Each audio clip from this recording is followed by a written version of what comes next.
Sup, nerds? Welcome to episode 47 of the Omni4Game podcast. I'm Sean. I'm joined with Chris and Brandon as always. All right, sup guys, this week's Omni4Game recap. We hit our locals as always. We go over one tournament for this format specifically. We then hit Sean's apology and what did he do wrong. And then we hit your guys' comment questions. If you guys like this, make sure you like, comment, subscribe. We'll catch you on the next episode. First topic, locals recap. Who's going first? Sean, because he did the best, right? No, Sean knows that it's me. You made top 8. Yeah, you made top 8. Thanks, guys. So I took Machine Dramon. Unfortunately, it's just too slow for the meta. It's just not as consistent as I would like it to be. I went 1-1-2. So one win, one tie, 2 losses. No, your draws go after. I'm sorry, 1-2-1. 1-2-1. You're right. Okay. I was like, you drew twice. I was like, I don't remember putting that in the system. I got close. Round 1, I played against Ben, who's playing bunnies. He can chip me down way too quick, and he also plays Paladin mode Ace. That just completely destroys my deck. That just sounds like a bag. Yeah, it's like a nice protection. Yeah, I thought I was okay going into the match. I was like, okay, if I can establish my stuff, I should be okay, because like EX1 will be safe against Ruby Ace. If I can establish like blocker and a couple analog mans, like at least then his alliance won't matter. Mm-hmm. And then he dropped Paladin mode Ace on me. I was like, oh yeah, I play that card in my list as well. Of course he does. So it is green. Yeah, I lost that one. Round 2, I played against Caleb, I believe, playing Dex Darugamon. Mm-hmm. I do think I misplayed one time. He had 2 Digimon on the board, and I had the Mega Dramon underneath of the D-Digivolves 1, which is mandatory. And I should have targeted his Tyrannomon and just like missed the effect. But I was like in super autopilot last night, and I was just like playing. Oh my god! You gave him the ability to do it again. Yeah, I did you, and then as soon as I did it, I was like, why didn't I? I literally said out loud, I was like, why didn't I just target the Tyrannomon? Because again, I'm just like I'm just going through it. Like I'm like not going through it. Like I'm just like it's the first week cards, of the format. You know? It's understandable. Yeah, and that deck isn't like I don't want to say it's like decent. It's definitely like a tier 2 deck, but it is annoying. Like if you don't have D-Digivolve, like multiple stages of D-Digivolution and like DP reduction, or straight like a Paladin mode. Yeah, or like bottom decking it and stuff like that. Like this stack can be very difficult to get rid of. Yeah. Before he goes into the decks. Yeah. Like once Dex comes out, the deck is whatever. Like yeah, it's just kind of like the Omni deck in that matter, where you're stuck dealing with him being able to go into the decks. But once the dex is on the board, you're like, okay, this is just a guy. Yeah. Yeah. So, and he could pop my analog mans, and then there was one instance in the there was something that happened where I had an analog man and then like my stack, and he gave my stuff collision. And he went into the he had collision, which forces you to block. He doesn't give you collision. Well, yeah, you know what I mean. Yeah. I'm just being clear for the viewers. Yeah. He digivolved into the Darugamon and was attacking, and his effect was like to delete unsuspended tamers. And I was like, okay, I don't know how this interaction works because again, I've never run into this interaction. I was like, I thought I would be able to suspend my analog man to redirect. So I was trying to save the analog man. It would have helped a lot. And then I would have had to block with my Machine Dramon, right? Instead of like just the redirect, I would still just be blocking. I'm just suspending it so it doesn't get deleted. I asked everyone at the table, and then everyone was like, no, I don't think you can. And I'm like, okay, cool. So I delete the analog man, and then I'm like, why am I asking them? Why am I not asking the judge? The 2 judges at the other table. Yeah. So then I ask you guys, and I'm like, it's too far gone. I've already done it, whatever. So I was just like, for next time, let me find out. And then Sean was like, you can still do that. And I was like, okay, cool. I don't know if it would have mattered as much, but it could have. Yeah, you never know. I end up tying with Caleb. Like we're going into game 3, like as time is being called. Yeah. That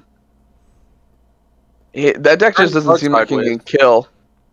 Yeah, the Darugomon deck just doesn't seem like it has killing potential. It's more like a mid-range kind of control deck. It to me feels like a better Blackwood Greymon just because of like the sticky bodies. Yeah. So, and then round 3, I played against Brandon. Good old red hybrid. Brandon assumed it was gonna be an auto loss. He won 2-1. Honestly, should have been a 2-0 victory for Chris. So some shenanigans happened. I cleared off some of his body. So basically what happened was he had some Digimon. It was his turn. I had, I believe, 1 Machine Dramon and 2 Analog Mans. And the Machine Dramon had blockers. So he started swinging with his stacks. I blocked one of them. His effects triggered. He got to play a Flamemon and a Takuya. Not a Takuya, I'm sorry. Takata. No, yeah, Takuya. Yeah, Irret Takuya. Takuya. And then so he ended up having 2 Takuyas after this. Yeah. He had one that had already been previously on the board, and then that one he had just played. So now he's trying to kill my Machine Dramon, completely get it off the board. Because it has, I think, 5 cards underneath it. Yeah, 4. 2 layers of remove. 2 layers of protection. So he does the warp effect into the Emperor, and then digivolves and then attacks. He draws like 4 or 5 cards. He starts doing all this stuff. I'm saving my Machine Dramon. And I look down, I go, how are you doing this? He goes, what do you mean? He did it on the Takuya that he just played. So he has to, he somehow manages to then go all the way back, put about 5 cards back on the top of his deck, and go, oh, don't worry, I had both of these Emperors still. And I'm just saying, I don't mind because it's locals. Let's start this real quick. The Emperors were already no knowledge because they were both searched. So he says. He knew they were in my hand. And he's going to sit there and go, how do I know those were in your hand? Because you watched me go. It's the truth. Anyways, he goes back like 8 cards. No, it's not. It's not on me. It was not on me. It is technically on both of you, but it more falls on you, Brandon. Yeah, more falls on me. I've been a week off. So, Sean, I'm telling you, like, sometimes he'll, like, digivolve and then take that back. No, I'm telling you right now. He had to fix his trash. He had to do is take 5 hybrids and go like that. Fix his trash. Brandon, you went further than that. You activated a Gravity Crush. You tried to digivolve. No, Sean, you don't understand. He then went in. We caught this way too late. He went into the second Emperor. Did that, and then that's when I looked all of this backwards. By the way, because I knew. No, Brandon, you went into both Emperors. What are you talking about? I'm not the first thing you said is he warped into Emperor. I warped into Emperor to end the combo. That was the second Emperor. It doesn't matter. The Takuya that I played, that I evoed on top of, I went into the raid burning and then swung into it with the Alda so I could remove stacks like that. Then evo into the Emperor. That was a mistake.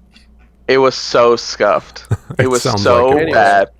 If this was like an online, if this wasn't a locals, if this was like an online, he gets a game loss. That's all I'm saying, right? Because this is really bad. I think that's probably like an irreparable game state. Yeah, it was.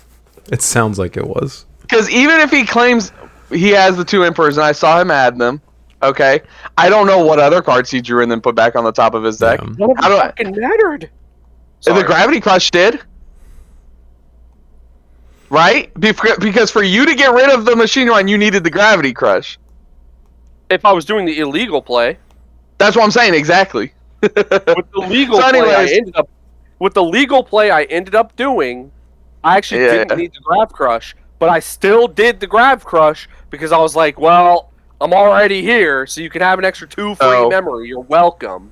It was I really still bad. won that game, by the way. Well, yeah, Brandon. I should have given you a game loss. Oh, you'd given you a game loss. I should have. I should have done it. Need to teach you a lesson to stop taking all this stuff back and just like, own your mistakes. Oh yeah, like you're sitting there going, "Oh, I can't beat this game. I can't beat Caleb. There's no way I can get past it." Oh, you just had to turn your that card was sideways. funny. He had That was zero funny. security, no blocker. All you had to do was turn your card He had sideways. one blocker. He did have a blocker, you Yeah. idiot. the Darugamon had blocker. Yeah, when you de-evo it, it's gone. Brandon, it's called a joke when you come over there and go, Chris, just paladin mode ace him. Of course, I've got to make a big scene of it. God. This dude's literally sitting there like, he's so mad. His face is all. I'm mad. I'm mad because I wanted to get to game 3, but it took so long. His bodies were so sticky, and all my stuff doesn't like. The Machine Dramon player complaining that the bodies are sticky. That doesn't look ironic. The irony. It is funny. By the way, the new Chaos Dramon, I only played 2 copies. I saw both copies so many times online. Anyways, this is getting too long. Should have given Brandon a game loss. Stop taking your stuff back and just own your mistakes. Do something that's illegal, I have to take that back. I mean, you could have just gone back to where you evoed and you just don't get to attack because you have summoning sickness. Yeah. Yeah, for real. Yeah, I should have made him just do that. Waste the entire thing. Yeah. Yeah. That's honestly probably a better way to repair the game state. That would have been the correct. Yeah, way to do it was funny because he just looks at his hand and he goes, "Yeah, I guess it was these 4 cards," and then just sticks them back on top of his deck. I'm like, "Yeah, I guess it's just so." It was probably these. Yeah, and he turned him sideways too because he's like, "I'm gonna make sure I still draw the same amount," and he just still. It was funny. So yeah, should have given him a game loss. I should have won that 2-0 because I ended up winning game 2, and then he beats me game 3 because my hand was unplayable after mulliganing. Like I'm having to like hard play stuff for like full cost memory. And then I'm just like burning. How many of that 3 cost option are you playing? 2. It's good, but the thing is that I'm playing the purple Demi Marimons. Oh yeah, you have to have a tamer in play in order to play. Yeah, I have that like analog man already established. It was really good when I saw it and was able to use it with the EX1 Machine Dramon. Like being able to play him for like effectively like 4 memory is like really good. Yeah. So ended up losing to Brandon, and then round 3 I played against Tyler, who's playing Beelzemon, and he actually really scared me because game 1 he did the whole blast mode combo on me. Wombo combo. He absolutely decimated me, and I'm like, oh no, I'm gonna go winless tonight. And then I quickly 2-0'd him. Well, yeah, I quickly 2-0'd him. You quickly won as fast as Machine Dramon could. Yeah, as you didn't 2-0 him. You lost game 1. I did.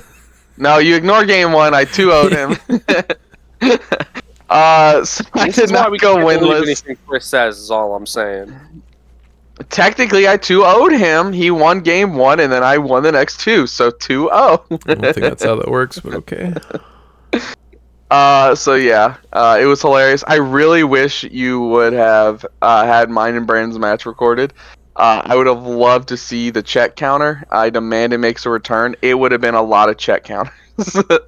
I mean, the check counter will return once IRL gameplay returns. That's the reason why it's not a thing right now. That was I know. Hasn't been. Well, otherwise yours and Ben's would have also been right. Didn't you guys have a couple? In one yes, of your but in the moment, like most of the things that we did, I didn't catch until after the video was uploaded or wasn't. Caught. Well, I was gonna say I know with a lot of those, you don't like watch them back. You just like, okay, this was like a good match, and then you upload that one, right? I do actually watch them back, but like if I don't catch it in the moment and I'm just watching it back one time, a lot of times I won't catch it the second time either. Because like it's because I'm doing something that I don't realize in the moment is illegal. So like I'm probably not gonna catch it a second time. So yeah, I got top 8. You did. Congratulations. Yep, good job. Are you gonna get your serial Omni? Are you getting? I think it's in the mail. Okay. We'll have to keep an eye out for that. So Along with all the box toppers we didn't get. No, I'm so pissed about that. Don't even get me started. You guys got to talk about it last week, but I'm gonna talk about it this week. It's absolute bologna. Talk about your tournament first, please, and then we can tangent off that. I want to get through the locals first. Fine. Yeah. So I got second. Again, playing Red Hybrid. Just kind of using what we had gotten from the pre-release to kind of upgrade the deck. So I had the new Takuya, I had the new Burning Greymon, I had the new Agunimon, and the new Flamemon. So I put the Burning Greymon in, because that's probably the only one you could realistically use for level 4s. The Agunimon's way too specific to the Ancient. And I put in the new Flamemon, because it's just a generically good searcher, and it has that really good on-deletion effect. I put the new Takuya in just to try it out. By the way, guys, he has none of the Ancient Greymons. He doesn't have most of the new stuff. He only has a couple pieces. Emperor Red Hybrid still. Yeah. So it's a scuffed list. It's basically old Red Hybrid with a new level 4 and a better searcher, essentially. And new Tamer. Yeah, the new Tamer honestly hardly ever came up. I was surprised you were even playing that. I probably, in hindsight, wouldn't have. I think the security check +1 is better in that build I was playing, in the warp, because obviously I'm playing Emperors, so I did regret putting that in. But, you know, the enticement of piercing. But, like, how often do you care about having piercing? Well, when you have the raid burning, it's pretty nice. Because I was able to do it to Ben, but we'll get there when we get there. Okay. So, super scuffed list. It's still Red Hybrid, so obviously I still have, like, plus matchups. It is Red Hybrid. So, like, round 1, I played against Pulsemon. And both game 1 and game 2, he opened the game by hard playing the Pulsemon. That put him to 3 security. Pulse. So he hard played a rookie for 1 memory, putting me to 1, but he was at 3 security. And I, as a Red Hybrid player, took that personally. Because Atomic Inferno exists. Like, I basically just went rookie and raising him memory setter tamer. I have lethal. Like, yeah, so unfortunately Pulsemon, like, he was talking about how the deck does better the longer you can stay at 3 security. Oh, you don't say. Yeah, and I'm just sitting here thinking, like, what decks are going to let you do that? Some of the none top of the good decks, ones. yeah, most of the top decks are, I'm going to kill you as fast as possible, and you removing 2 obstacles to make that easier. It's just like, kill me faster, please. Yeah. So, yeah, 2-0 on that one. It is what it is. Not much to say about it after that. Round 2, I believe that was the game I played against Sean, right? Yes. Was that that was round 2? Yep. Yeah, Red Hybrid has a pretty atrocious matchup into Magnavax with him playing like the new aces and stuff like that. It can be pretty difficult to deal with, just in general. And then when you're playing a deck that just wants to hit their security and they're like, okay, thank you, unsuspend. So, yeah, no, just not a good matchup. Sean got that one pretty easily. Yeah, and then we sat there and commentated over. Oh, yeah, we were just staring at Will and Ben playing their match after ours. They were still playing while we were still playing, like, but our game was, like, very clearly over, and we were like, oh, yeah, sorry, distracted. Yeah, just just looking over at their match. Yeah. So that one was kind of just a formality. I feel like if I were to win that matchup, he would just have to not see Magna, and I would just have to see, like, quick enough lines to kill him before he sees it. Yeah, you'd have to open up, like, the nuts, and me open up, like, pretty slow. Yeah.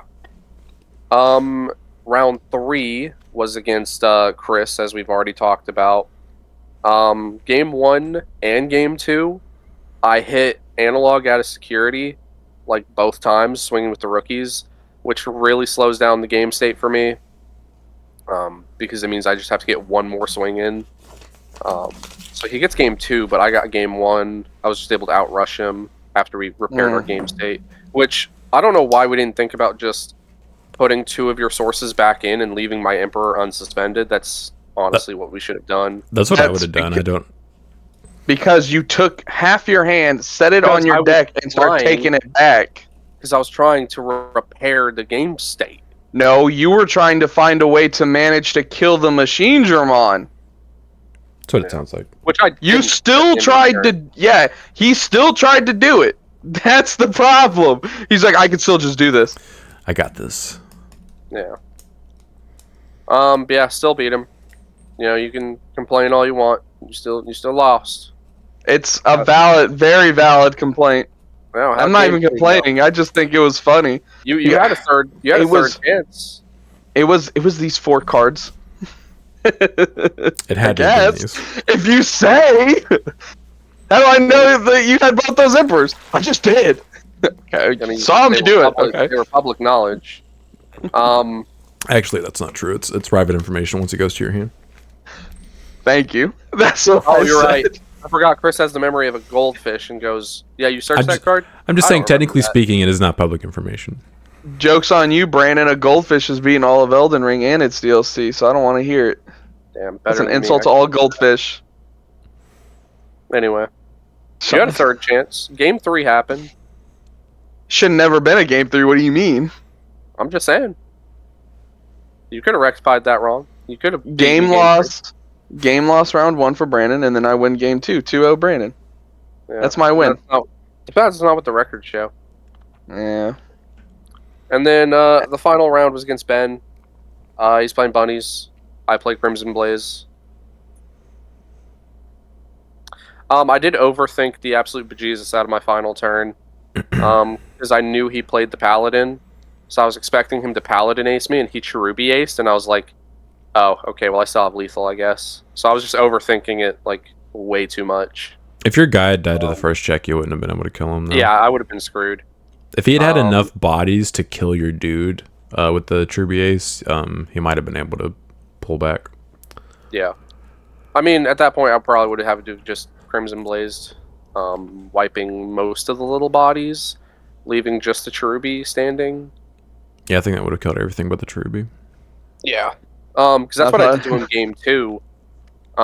Game 2, I Crimson Blazed into an open field on him. Like, he had nothing on the board, but I had 4 memory. So I was just like, Crimson Blaze, put you to 2. You have a Terrier and a double Typhoon on the board.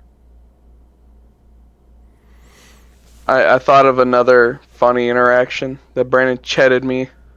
Oh I went into... I just remembered it. I went into Chaosdramon and de-digivolved his stack past the Tamer, and he brings back down the whole stack with the Tamer on top, and I'm like, hold on. You de-evoed 3, and I had 3 Digimon on top of the Tamer. Yeah, hold on. I don't think that's how that works. Double checked with Sean to make sure you could de-evo the Tamer, and we did de-evo the Tamer. Ugh, I don't know, Brandon. Known liar Brandon versus Chris. He literally said de-evo 3 here. I went, all right, Emperor, Alda, and Burning. I'm just messing with you, Brandon. I'm just messing with you. I don't believe you. Brandon, I'm just joking. Calm down. I don't believe you. Just joshing. Yeah, I'm just joshing with you, Brandon. Damn cheddar. Anyway. Alright, go ahead, Sean. Talk about how you went undefeated playing the only Tier 1 deck at Locals. Yeah, literally the only person who brought anything resembling Tier 1. Sorry that I already know what deck I want to play this format. My bad. Yeah, you are bad. I want my Paladin mode ace and my Shine Greymon back. I'll mail them to you. Snail mail.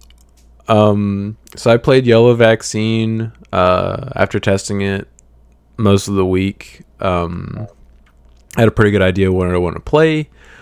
Brought it to Locals. I played Dex Darugamon round 1. I should have lost game 1 because I just kind of... How you managed to pull that back, I don't know. Yeah, I don't know how Caleb fumbled that ball. He didn't fumble it. I got exactly what I needed to happen in order to kill him and keep him from killing me. I did not want to bother. I didn't want to take the time to read all of his cards. I had an idea of what the Dex Darugamon deck did, but not a full understanding of like all the interactions.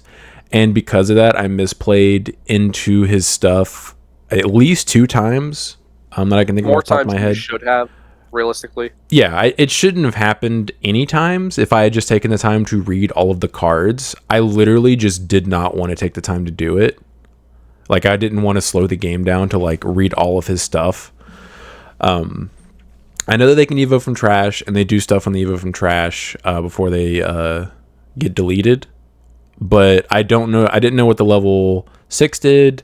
I didn't know what the level 5 did. I didn't know what their inheritables did. I know what the level 4s do specifically because they're in the Lugamon deck that Ben's playing. That's literally it. Everything else, I don't really know what it does besides Evoing from trash when they get deleted or when they're supposed to be deleted. I got saved by my security game 1. On my last check out of security, he was swinging with a 15k Dex Darugamon and hit a ruin mode out of security, and it died. And then I also got him down to where I think he only had like 1 security left, and he had a rookie and raising after he did that, so he played Tamers to set himself up for next turn. I was like, cool, double Digimon Emperor, you can't kill me on this turn. Swing for your last security, play a second body. And then he was like, DG Dimension, de-evo your Rapidmon, pop both your rookies. And I was like, dang it. And I draw for turn, hatch. And he also evoed into a champion and raising. I was going to say, please tell me. He also evoed into a champion and raising so he could actually promote the next turn. And I was like, dang it. So I hatch evo again. And I'm like, I guess I just have to hard play this starter deck Rapidmon and just hope that he can't kill me through it on his turn, because I don't know if he can or not, just because I don't know how all the deck works. So I just hard play it. He attempts to swing for game with the level 4, and then I block it, and then he does the Darugamon stuff, but he doesn't get the unsuspended swing again, and the Rapidmon sticks, and I have Rapid X in my hand, and he has no security. It's like he didn't think it through. Yeah. I draw for turn, promote, evo into Rapid X, suspend his board, and attack for game. Game 2, I knew what to play around. I hard played Shine Greymon Burst Mode the turn he promoted his level 5, and gave him 6 memory, but just nuked his stack. He never saw a rookie after that, and I killed him 2 turns later. I cleared a security the next turn, and then killed him the following turn. There's nothing he could do after that. Yeah, good job having protection when you're DP 0. Yeah, he also didn't even have the dex in trash to like protect it anyway. Really? But I was like, I'm just gonna get rid of your stack because I don't want to deal with your mega. So I'm just gonna give you 6 memory. It's 3 more memory than he would have gotten because he had a memory setter in his stack. And I was like, I'm getting rid of your memory setter. I'm giving you 3 extra memory. And then if you don't deal with burst mode, I have burst mode, 2 yellow tamers, and I'm going to promote a second rookie. I'm going to clear your security on my next turn. So, like, you're on a clock now if you don't out this. He didn't out it, and I won. Round 2, played against Brandon. He covered that. Digimon Emperor, doo-doos on him. It makes him play very awkwardly. Especially if I don't see my Agunimons at all. Yeah. Slowed him down. I never really felt threatened at any point during either game. Won that 2-0. Round 3, played against Omnimon. With Will, Digimon Emperor also dunks on that deck if they don't know how to play around it or don't know that I'm playing Emperor, because I'll hold it until it's actually going to impact them. Yeah. So like he doesn't even have the whole deck. Poor guy. The only thing he's missing is 2 extra Omnimons, which I would say is like I guess other than that he has the deck. He has the 4 Greymons. Yeah.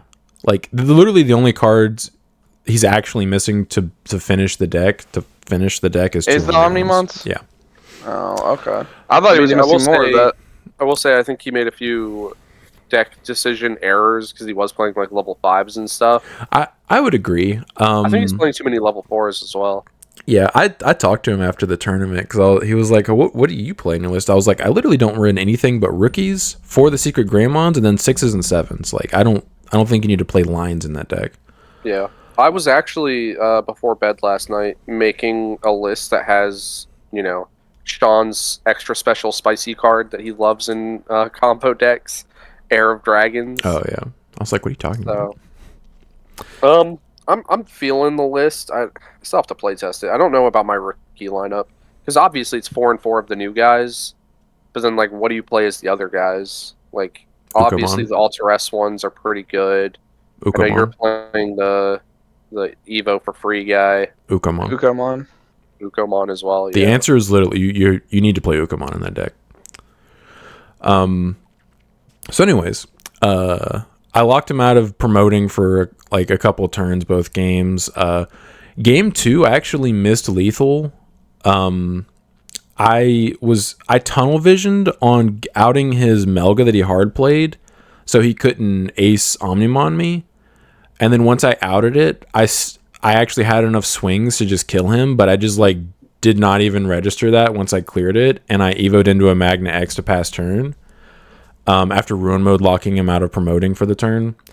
And unfortunately, because I did that, the game lasted like several more turns because he just hard played another one and I couldn't out it on my turn, so I was forced to just play super awkwardly into it.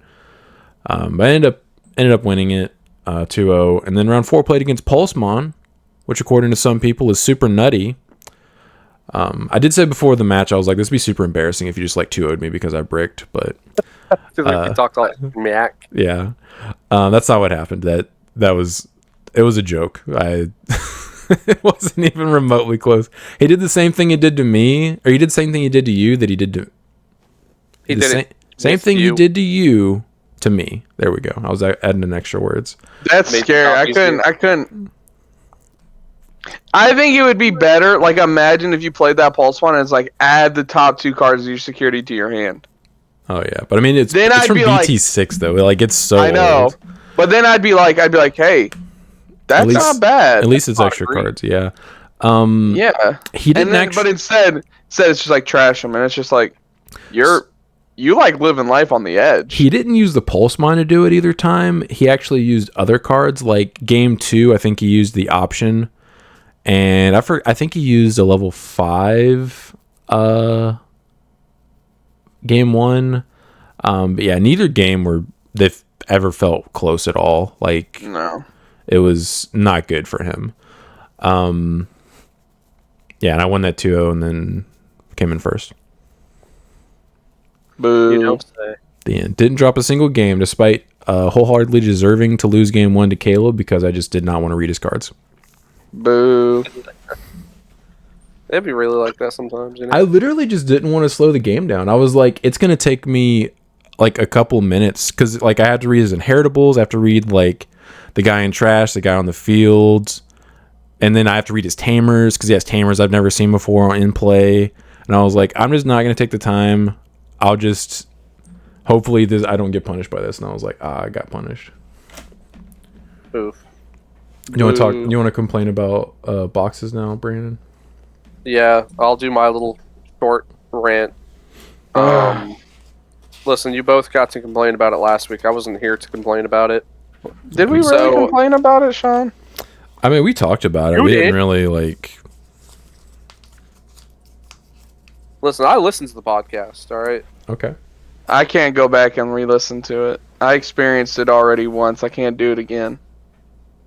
Anyway, I gotta make sure Sean's views are up, Hit the likes. I will say, last week's thumbnail was my favorite one. Oh yeah, that was funny. I got a good chuckle out of that. That was funny. I looked at it and I was like, hold on, what is... okay, funny. Yeah. So, I guess our stores got allocated.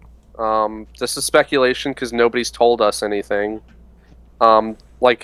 I guess they've attempted to explain it, but they've been very poor at explaining it. They have not explained it. We have not. They literally said this. despite pushing for it, we never got an actual explanation as to why. They literally just said, "This is all we got. That's it." So, our speculation, and by our I mean mine and Chris's, is they got one case to split between 2 stores. Where did you get that? It's been there. What do you mean? I just looked over and I just see him. I pulled it out of my pocket, obviously. Oh, okay, Yeah. pocket. You never had, you never had a breakfast pocket croissant? Is there any chives on that, Sean? Are there any chives on that thing? No. Oh my god. I'm not that pretentious with my food. Yeah. So anyways, Brandon, continue. Yeah, like, so that's our speculation. But they still had, and they still have, more than 5 boxes as of last week. No, as of last week. Oh. Because they had to open 2 or 1 or 2 to sell individual packs to people. So we potentially had 7-ish. That's speculation. I don't know about that. As of right now, we have 5. There are 5 in the store. And we asked, can we please just buy those 5? We have money. You have product.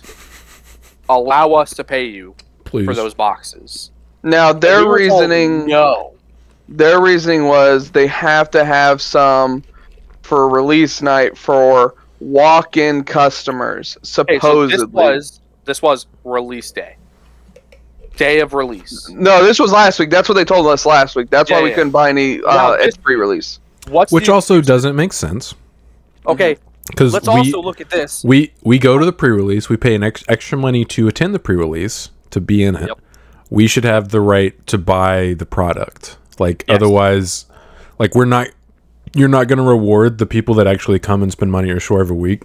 Yeah. We also aren't gonna say that way too many boxes were opened for the amount of pre-release or for the amount of people we had in pre-release. I wouldn't say way too many. I would just say too many. Did you, Sean? There was like at least a box and a half that was left on that cart. No, you're exaggerating. There was like half a box. There was like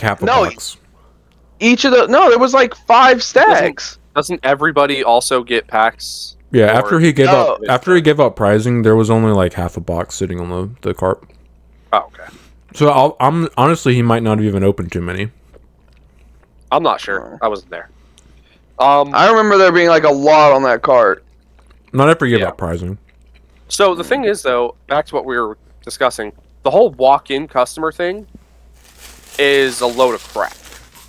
Because that is essentially like saying, I don't want to sell you this in case somebody else wants to come in and buy this. Yeah, it's a weird business practice. Like, it's nonsensical. Like, you have a business, you would like to sell product. I have money, I would like to buy product. Yeah, I don't want to sell this to you, I want to sell it to someone else potentially. Yeah.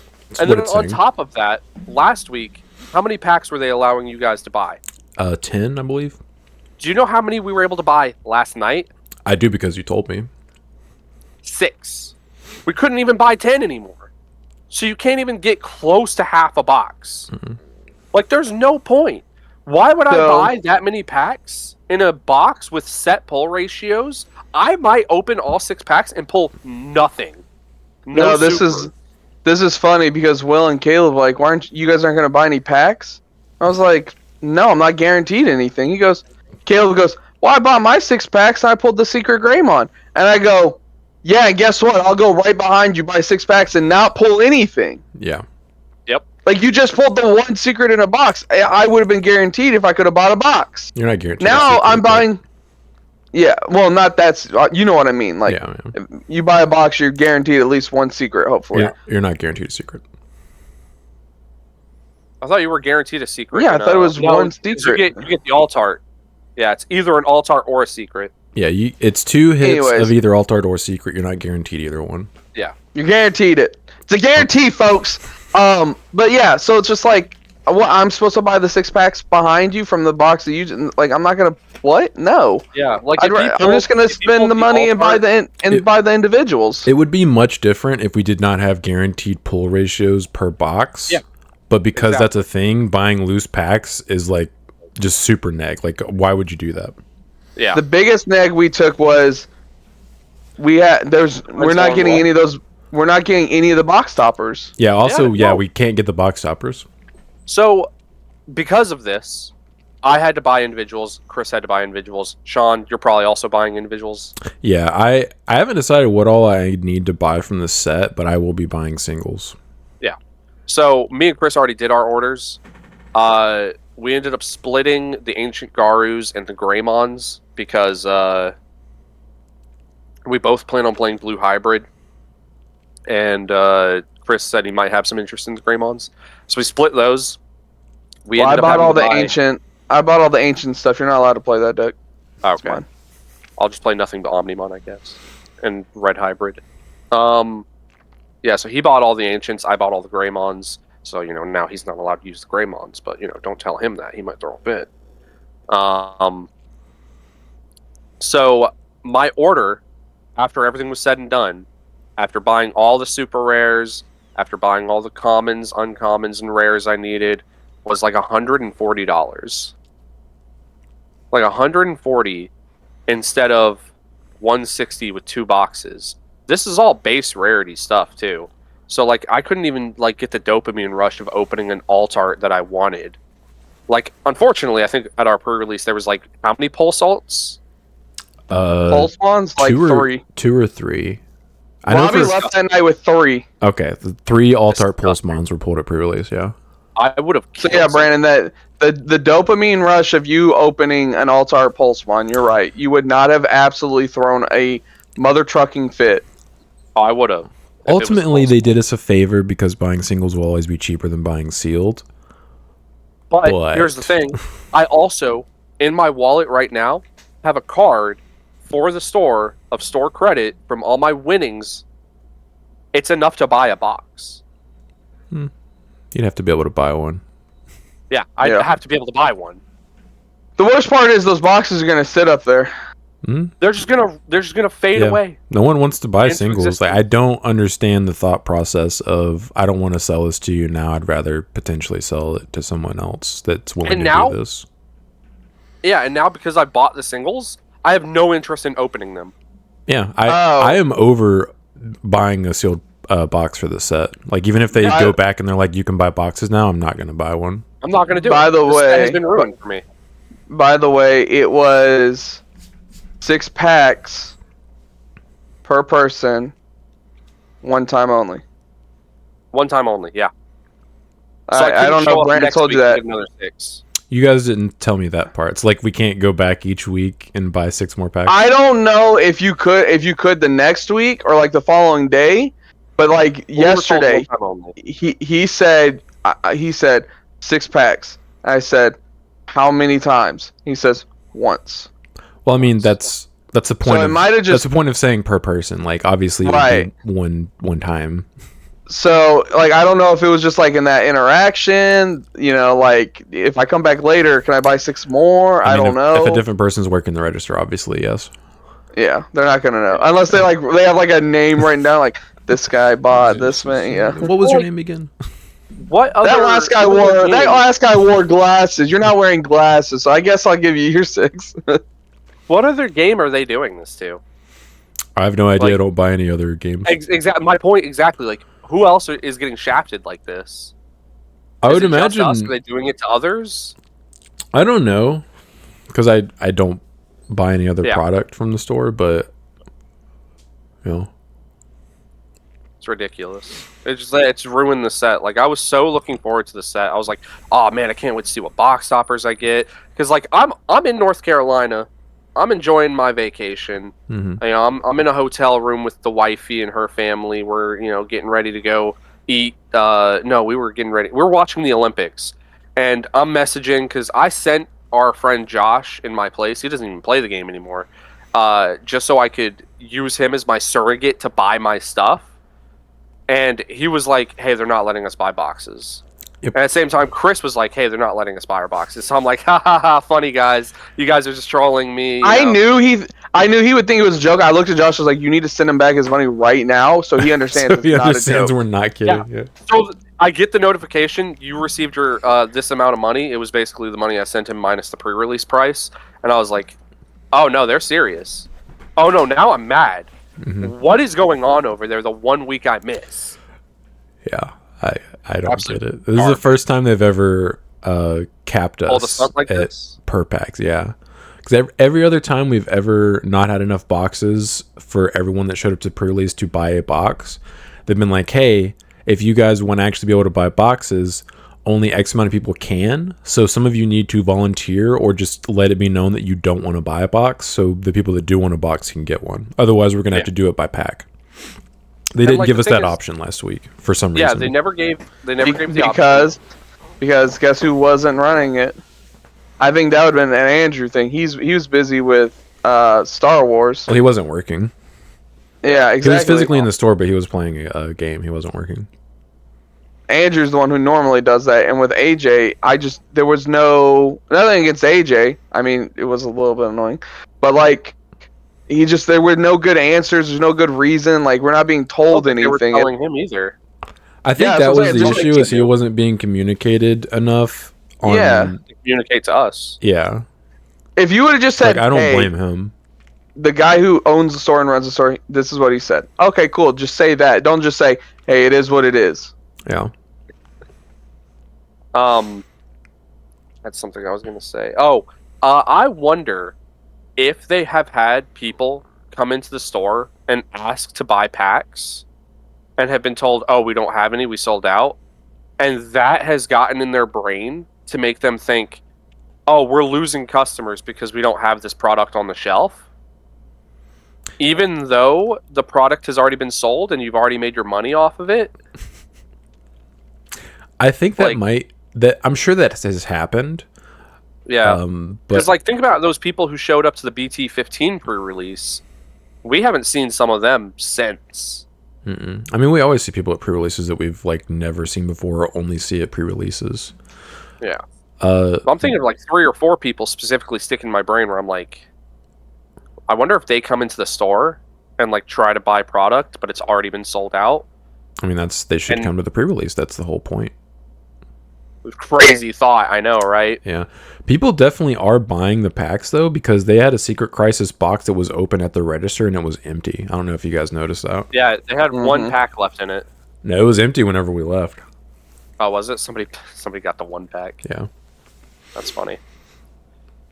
And, I can't begrudge, people like Caleb and Will for just cracking open the packs. Because if that's what you got to do, that's what you got to do. But it's I can just buy the singles, especially for them. Caleb doesn't buy online. He has issues with TCG Player. Really? We've talked to him about this before, and I think it's user error, but basically he can't buy on TCG Player. I'm just about to tell him if you just send me the money, I will buy the cards for you. Yeah. Yeah, Caleb has to rely on trades or just pulling the cards out of the packs that he can get from the store. Mm-hmm. I think Will buys singles online though.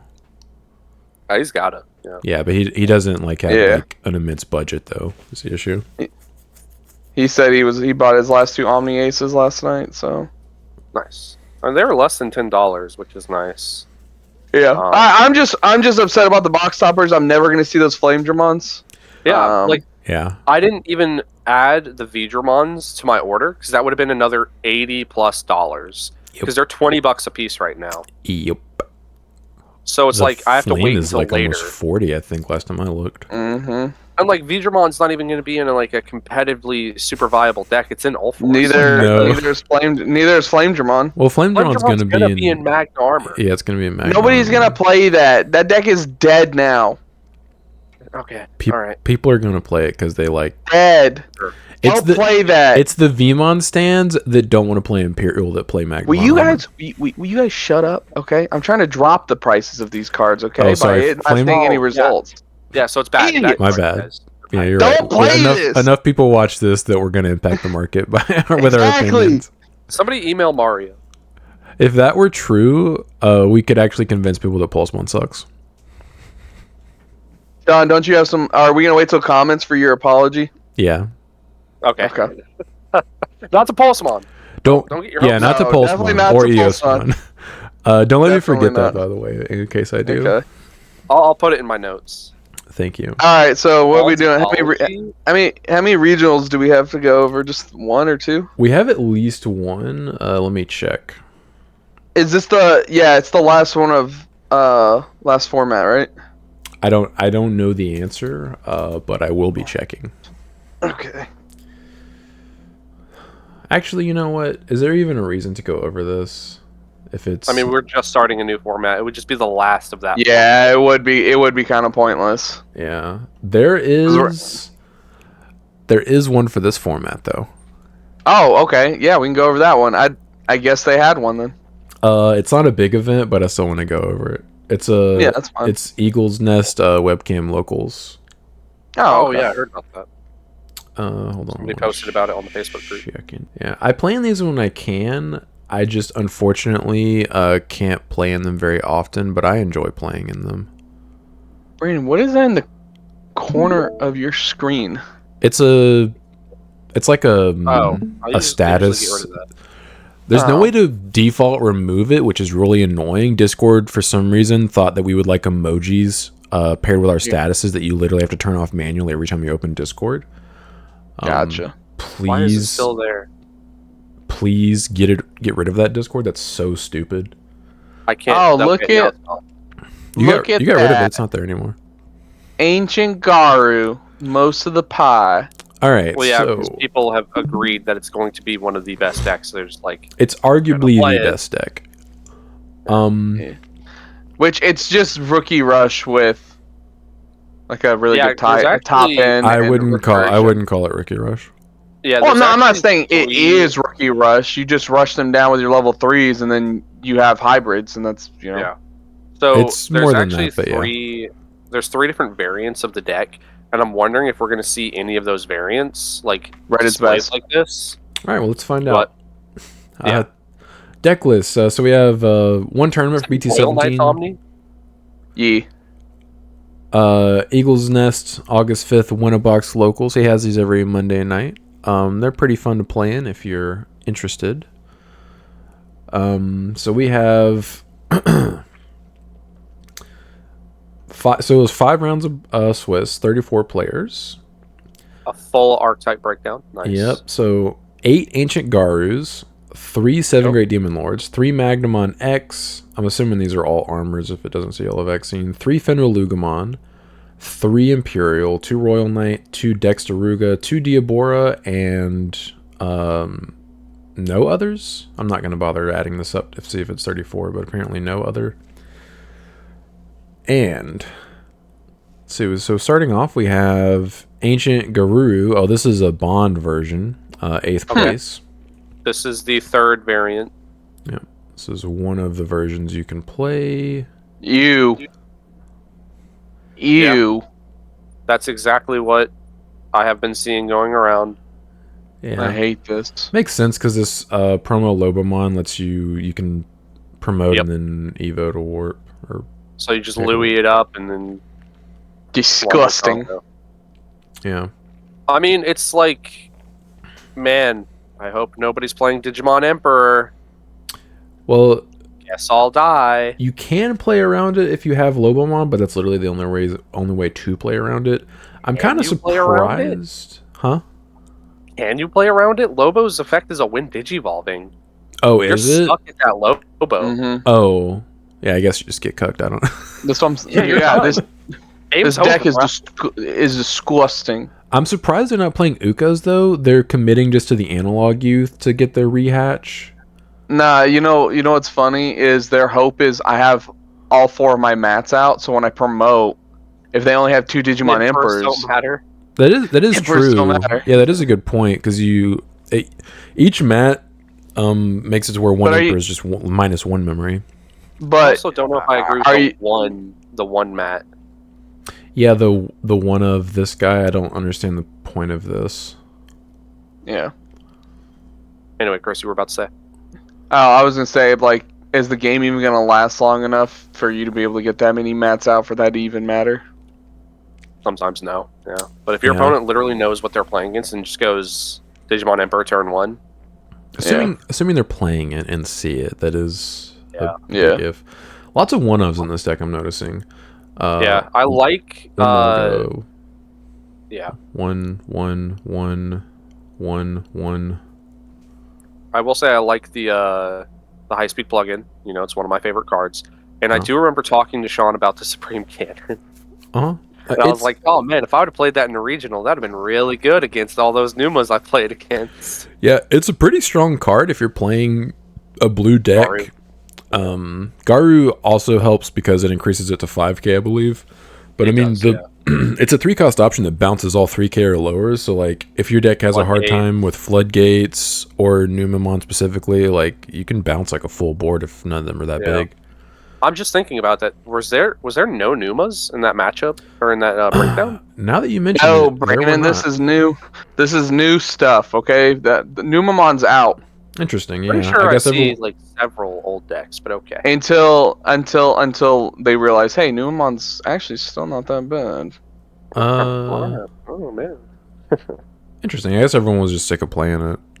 Yeah. I literally think that's another reason I think it might lose popularity is just because people are tired of it. Yeah. It's one of those things where the deck doesn't lose any power. It's just old. Sean's favorite split. Yeah, the Chaos mode. So we have 7 Great Demon Lord, 7th place. Yeah, the 3-1 Lucimon split. I still don't really understand it. Seems pretty normal. Yeah. Only 2 Digimon Emperor? Surprised by that, because you do not really have any draw power besides Emperor. I would bare minimum be playing 3 in this deck. Yeah. I personally would try to find room for 4. Yeah. Because you also need to slow down super aggro decks that rely on like the Ukamon engine and stuff, because otherwise they'll just kill you before you get a chance to really do anything. Exactly, yeah. Yeah. Congrats. And we have 6th place Ancient Garuru. This is going to be a different variant. Okay, so this is the red base. All right, let's take a. Oh, he's playing Ruin mode. That's smart. As a 1-of. Yeah. There's an even better card that I don't think a whole lot of people are playing in this deck that I think is genius. How many of those option cards is he playing? Is that 2? Just 2, yeah. Yeah, just 2. I disagree with that. You do. I'm only need to have 2 in mine, 2 or 3. You do need to have a tamer in play in order to ignore the color requirements. Or a hybrid. Or a hybrid. Yes, but if you have a hybrid, you would have already had a tamer in play. But like, so you can't just like activate this. You could just have Flame On, for example, on the board, and it would count. This, if you notice, none of the rookies are hybrids. I'm just saying. I agree with you, but I think the reason they're playing just 2 is because they can't play it like super early. It's more like a mid-game card. But yeah, Sean, I think you know what the card is. Come on, think about it. In this deck? Yeah. Is it? Can I have a hint? What kind of card is it? A Digimon, option, or tamer? It's a Digimon. You played it last night. Burst mode? I think Shine Greymon goes hard in this deck. Burst mode? Yeah. The problem with running Ace level 7s in this deck is 9 times out of 10 when you're going to Ancient Garu, it's dying. Yeah, you almost never hard build into Bro, it's such a large walking option card. Yeah. And it's just like, hey, deal with this right now or you've lost next turn. Because imagine having to try and deal with that plus like having 2 Kojis on the board. Or just 1 Koji. I will say that card is less good in decks that aren't also running yellow options because you cannot give it extra checks without yellow tamers. You can't give it extra checks without yellow tamers specifically. The other 2 effects don't care, but the security check effect has to be yellow tamers. Yeah, I also thought people were playing Hacker Judge in this. This variant is not. I've just seen a lot of like decks just like cut that card. Yeah. I mean the mat's kind of weird. That's interesting. Just extra memory gain, I guess. Yeah. No, I've actually seen a lot of those mats in a lot of these lists. Really? This guy? I guess that means free memory. Even what's his name? I think Huang uploaded his deck profile the other day. He was playing some versions of that. Interesting. Yeah, they have the draw engine with the burb. Yeah, I just don't. I guess, dude. I cannot believe that deck. Hey, that card's in a meta deck. It's 2 free draws. Yeah. I mean, that's assuming you get to check their security. Otherwise, it's just 1. Oh, yeah, it is. Yeah. It'll just be 1. All right. 5th place, Dexter Rugumon. Let's see. So this is the Lugumon base. Caleb was running the Dorumon base last night. Yo, this guy's actually playing the... Oh, my God. Oh, no, he's playing 4 of the new one and 1 of the old. Which makes sense if you're not actually playing Lugumon. Oh, yeah, you're right. Yeah. Like the Finra Lugumon. I was thinking about it from a Luga perspective. Like, why would you do that? Yeah, but this makes more sense because... That's smart. I don't think Caleb was playing these. Yeah, he was playing the Doru base. Yeah. I think he should play this version. I think this version's better. This version is probably better at killing you and like actually lethaling. Caleb's version was more control-y. Yeah, I mean, getting Alliance in general is just really good. Yeah, Alliance, blocker, reboot, pretty stupid. Because you get reboot from, I believe, this gentleman right here. 4? Yeah, level 4. Yeah, pretty cool. Then we have Machine Dramon, 4th place. Let's take a Gandy. Let's see if he's running any of the new Chaos. Oh, see, I thought about playing that Mega Dramon. Which one? The Dark Masters one. Where? He's next to the Sistermon. Oh. That one, yeah.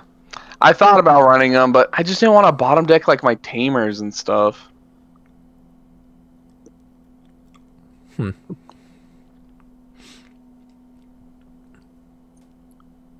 Giga Dramon, I'm sorry. I said Mega Dramon. His Tama split's kind of also a little weird. Just running the 1-up Koro. I mean, you're only ever evoing Ukos in this build, but... I guess that makes sense. He's just running a 5th Tama. It's generically a very good Tama, so... I feel like you might be better off playing the BT3 Demimera, though, as your 5th Tama. That's what I was... Because it's another discard, yeah. Mm-hmm. That makes sense. Yeah, he's not running any of the new Chaos Dramons. I'm gonna be honest, it just didn't come up a whole lot for me. It just took too long to try and get him under the stack. You have to do too much. Well, like, the only way to specifically discard him is with the Demi Maramon. Because most of your analog mans say it has to be a level 5. Mm-hmm. Or I guess you can do heavy... No, I think even heavy machinery says level 5. Attack of the Heavy Mobile dudes? Yeah, that one. You can discard anything. You trash 1 car with Cyborg or Machine. Okay. Yeah, okay, so that one, and I think the 3-cost option allows you to trash it if you see it after searching it. Yeah, add 1 and trash 1. Yeah. Okay. So it was just like, it just took a little bit too much to get him into the trash, and then you have to Digivolve into Chaos X, and then hopefully, you're able to tuck it the next turn. Other than that, it's like, its protection effect is obviously bonkers. Yeah, I don't think you played against the decks that it would have been like particularly useful against last night. Yeah, I agree. Because I think like the decks you'd want to play it against are like Mastamon, Security Control, Hunters, like things like that, where like you didn't run into anything like that. They can or yours, where yours is like DP based and stuff like that. This guy takes care of that, my guy. Exactly. I can't do anything to your guy. Exactly. I just have to Paladin mode him and laugh at you. Oh yeah, no. We made a promise that you weren't allowed to use that card if we got paired up. I made no such promise. No such pretty good list. Yeah. Then we have Imperial 3rd place. Oh, I accidentally zoomed in. That's Imperial. That do be Imperial, playing Paladin modes. 2 Paladin modes, 3 of the option. I mean, I think their option is pretty good. It's pretty solid. Let me read it again. When your Digimon may Digivolve into level 5 or higher Digimon card with the free trait in the hand with the Digivolution cost reduced by 4. So it reduces Evo cost by 2 memory. Then places... And then the delay effect is obviously the best part. Yeah. All turns one of your Digimon with the free trait would be deleted other than by one of your effects. Delay. By Digivolving that Digimon into a Digimon card with Imperial Digimon in its name in the hand without paying the cost. Prevent that deletion. Including the Paladin mode. Including the Paladin mode. This also includes battle. This is pretty nasty. Like, because imagine you're swinging out security, and you hit an option card that would try to kill you, and you're just like, all right, cool, paladin mode, thanks. Yeah. Or just honestly being able, this guy's not even playing. This guy's not playing the super wombs. This looks like it's more of a control variant until you get the paladin mode. You can kind of tell that just by looking at the level 4 lineup as well. When you see that Magna, you can see he's also got that small control package in there with the Lygdra next to it as well. Yeah, because he's playing 3 of the newer Imperial Digimon Dragon modes and 3 of the Aces. This deck suck. It's not playing the best card in the game. HPD, yeah. It's because he's not playing the full Wombo version.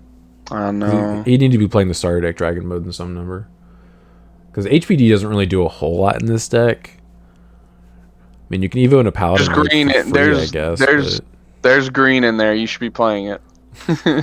Fair. Find the space. Yeah. And we have second place Royal Knights. Second place. Let's go. So far we haven't seen anybody running floodgates that would really impact this deck. Yeah. The best you got was Crimson Blaze. This is actually what I was considering in this deck. Because you have access to so many good ace cards. Yeah. And if your opponent swings at you, you ace, the ace does not get sucked up by Drazel, so then they have to deal with that card. Can you even ace? Yes. Drazel is a your turn Drazel's effect. only during your turn. Yes, you can 100% ace people. I keep forgetting that. Yeah. He's playing 2 Crimson mode, which I agree with. I think that's so. You can only ace on top of the Magna, right? What are you talking about? No, I mean, they're all level 7s. Yeah, what? Oh, what am I talking? Never mind. Ignore me. I try. Omni would get sucked up, so you'd get the overflow for Omni. So actually, you would not get the overflow from this. If it goes from you Omni, right? If he got sucked up and then you activated Omni, wouldn't you lose the memory? The other Omni. Not if you played him out. Could you play him out? I thought you couldn't play another Omni with Omni. Yeah, you can. You just can't play. You just can't play more than one of the same name. Gotcha. Okay. I thought maybe he counted himself. No, you can play a second. If you have another Omnimon in your stack, you can play it out with Omnimon's effect. He doesn't have a limitation besides duplicate. Okay. I just know some of them have the rule in them. Gankumon has a limitation where you can't play Omnimon with his effect. Or himself. Because that would be a little bonkers. But that would be awesome. Other than that, Omnimon's restriction is just you can't play more than one of the same name. Okay, makes sense. All right, proceed. Yeah, the Kari's interesting. I guess. Is it a 1-of? Yeah, it's a 1-of. What's the Kari do again? This is for the Ancient Garu deck. Can you read it, or do you want me to read it to you? No, I can read it. Okay. This used to be for Mirage, but now it does the same thing versus Ancient Garu. Okay. Makes sense. Okay. Yeah. They just straight up said, "Hey, what if you just couldn't attack?" Well, you can attack. It just once they make you add a card to your hand from your security, they don't get the check. That's what I'm saying. Yeah. But yeah, this looks solid. This is how I would try to build it if I were to build it in this format, because you have access to so many broken ace cards, and you can also just hard play them. Yep. Yeah. And if your opponent doesn't deal with them, they potentially just might lose. Yeah, especially that Omni, him only being 9 and being able to play him out for super cheap. I mean, he doesn't do anything on play, does he? He does the same thing that this one does. He just deletes a Digimon, unless you DNA into him. Only the DNA bot deck stuff. Yeah. So yeah, he's just like really super cheap removal. That Shine Greymon going hard. Nothing but yellow tamers. Yep. 3 yellow tamers to play. I don't know if I like him if you're only running 3 yellow tamers, because like he literally doesn't do anything if you don't have tamers. Yeah. Right. On top of that, you only have 1 blast evo option. Yeah, 2 Kentoros Mons, and that is it as far as what. That's it. Yeah, it's the only yellow. So I don't know if I would play him. I might play like 3 Crimson modes instead, or maybe find some other ratio in here. But like, I like the Paladin, the Omni, and the Crimson modes, though. I love those. Yeah. And the Magni and Jamanes. Yeah. Cool Good list, stuff. though. Then we have Ancient Guru first place. Blue or red? This is blue. Ew. This looks like the Bond variant as well. This is the Bond variant without playing Bond. Yeah, that's kind of crazy. I think he's doing it specifically to counteract Digimon Emperor, because, like you said, the more mats you have, the less Digimon Emperor impacts you. Yeah, not to mention the Mem boost. He can revive his Ancient Garu with the Lament.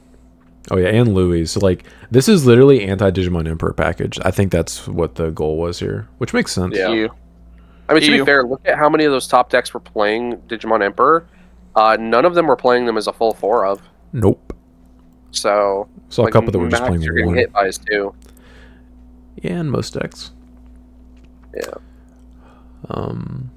Yeah, the variants of the deck we're seeing here that I've been seeing were the Bond variant, the blue base, the red base. But, I mean, I guess this is technically the Bond package. Just doesn't play any of the Bond high-end.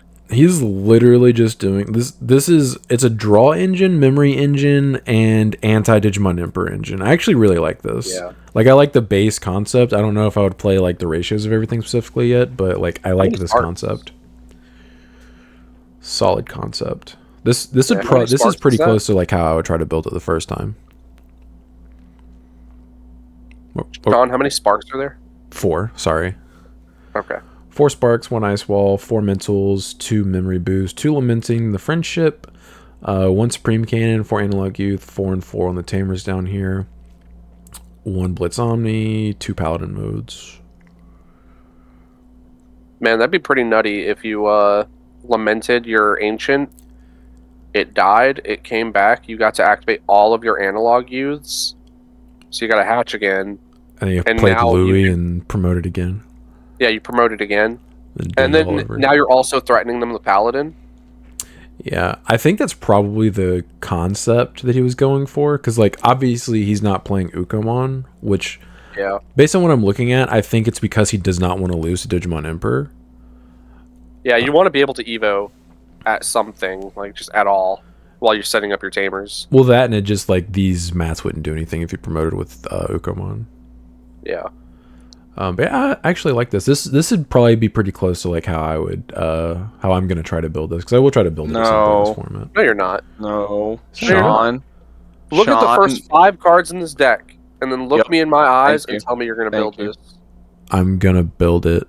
Disgusting. Fake Agumon fan. Fake fan. Yo, Matt and Ty are friends in the show. Did you guys not watch the No, show? they're not. They literally. All Matt does is whine and complain and want to fight Ty because Ty's a better big brother than he is. Did you watch the show? They both suck, dude. None of the OG kids. What does Ty do wrong? He's annoying. Other than being an obnoxious dickhead. My God. Yeah. What? He was a great leader. Did you not see that great map he drew of Spiral Mountain? Guy was ahead of his time. Yeah, anyway. Yeah, this is pretty close to how I'd build it. Like, I would probably mess with the ratios a little bit, but I like this. Disgusting. It's like, your Gabu X's can search your Ancient. Yep. And your Omnimon, obviously. Yeah, I like this. This is really cool.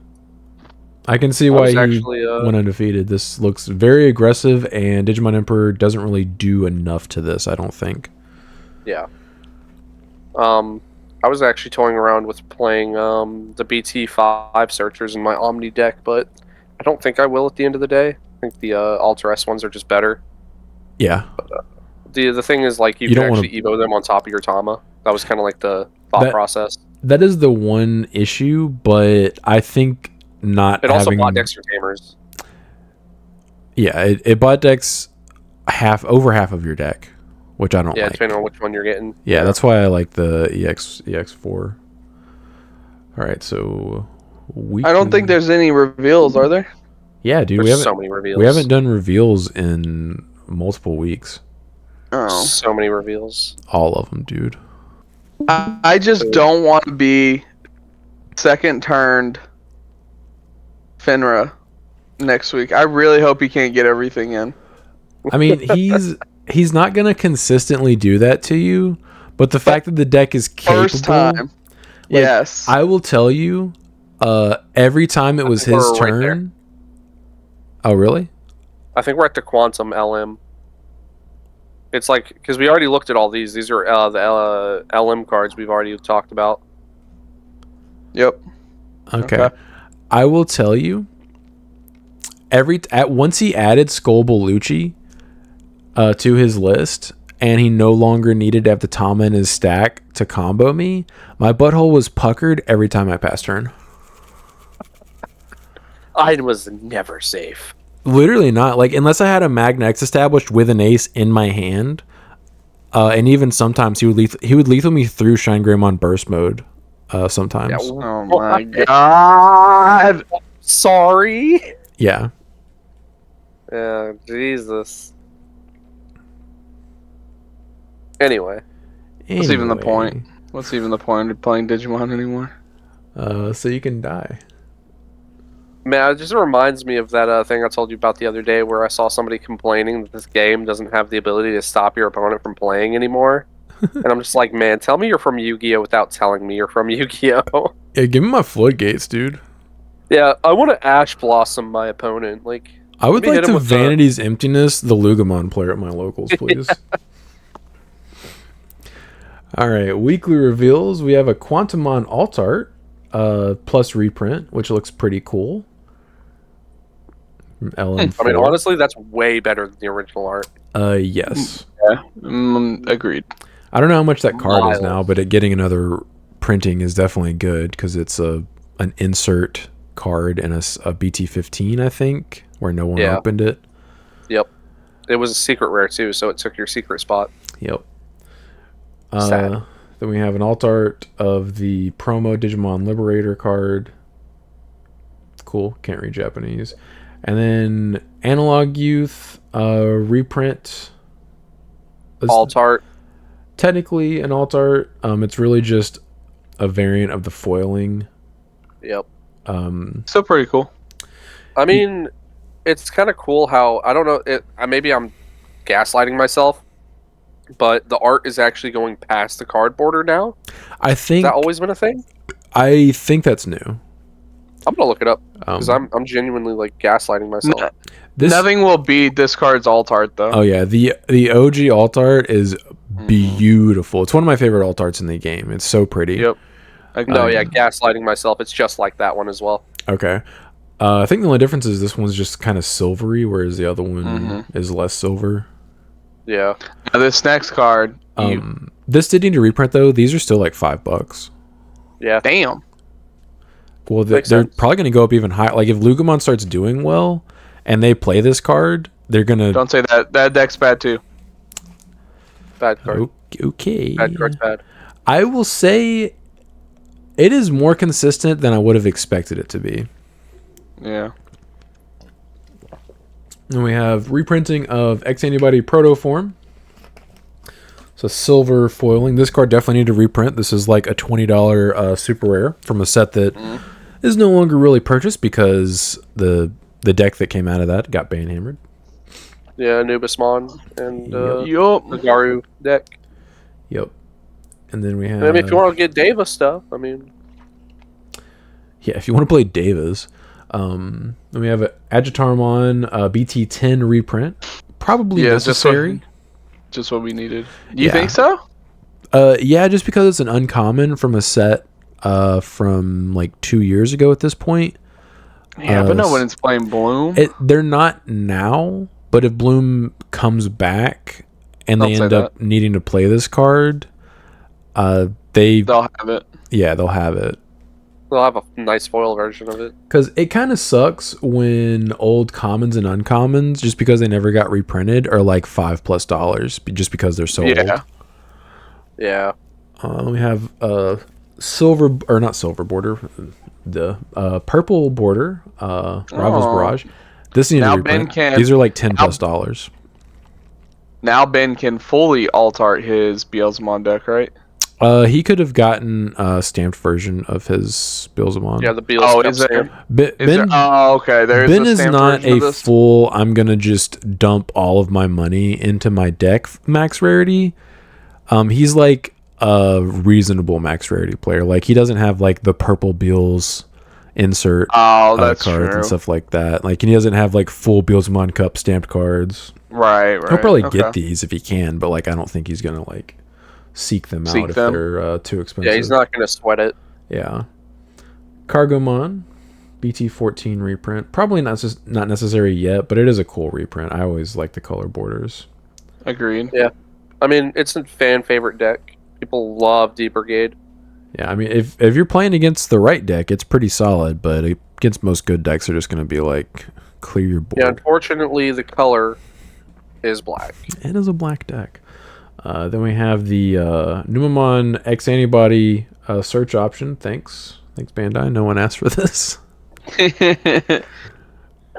I'm curious if Numemon X is going to like get hit in some form or fashion before we get this card in English. I could see it, honestly. Yeah, because I don't think we get these until December. That would be hilarious. That's assuming they're going to be in that set. They are. We're I'm pretty sure we're guaranteed to get these cards. Oh yeah, the alt art is just an LM card. Duh. Yeah. Then we have Boutmon BT17. The one we just got. Yeah, I mean, I like the color borders. I guess this is a card you would play in that deck if you were to play it. Wouldn't know. Grape Memory Boost.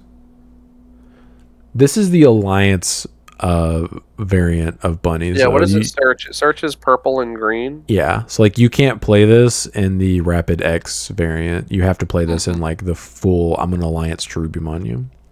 Yep. Nice. Then we have RB1 reprint. This is official card case set. This is like a prize card. Grand Asia Open Final Tournament.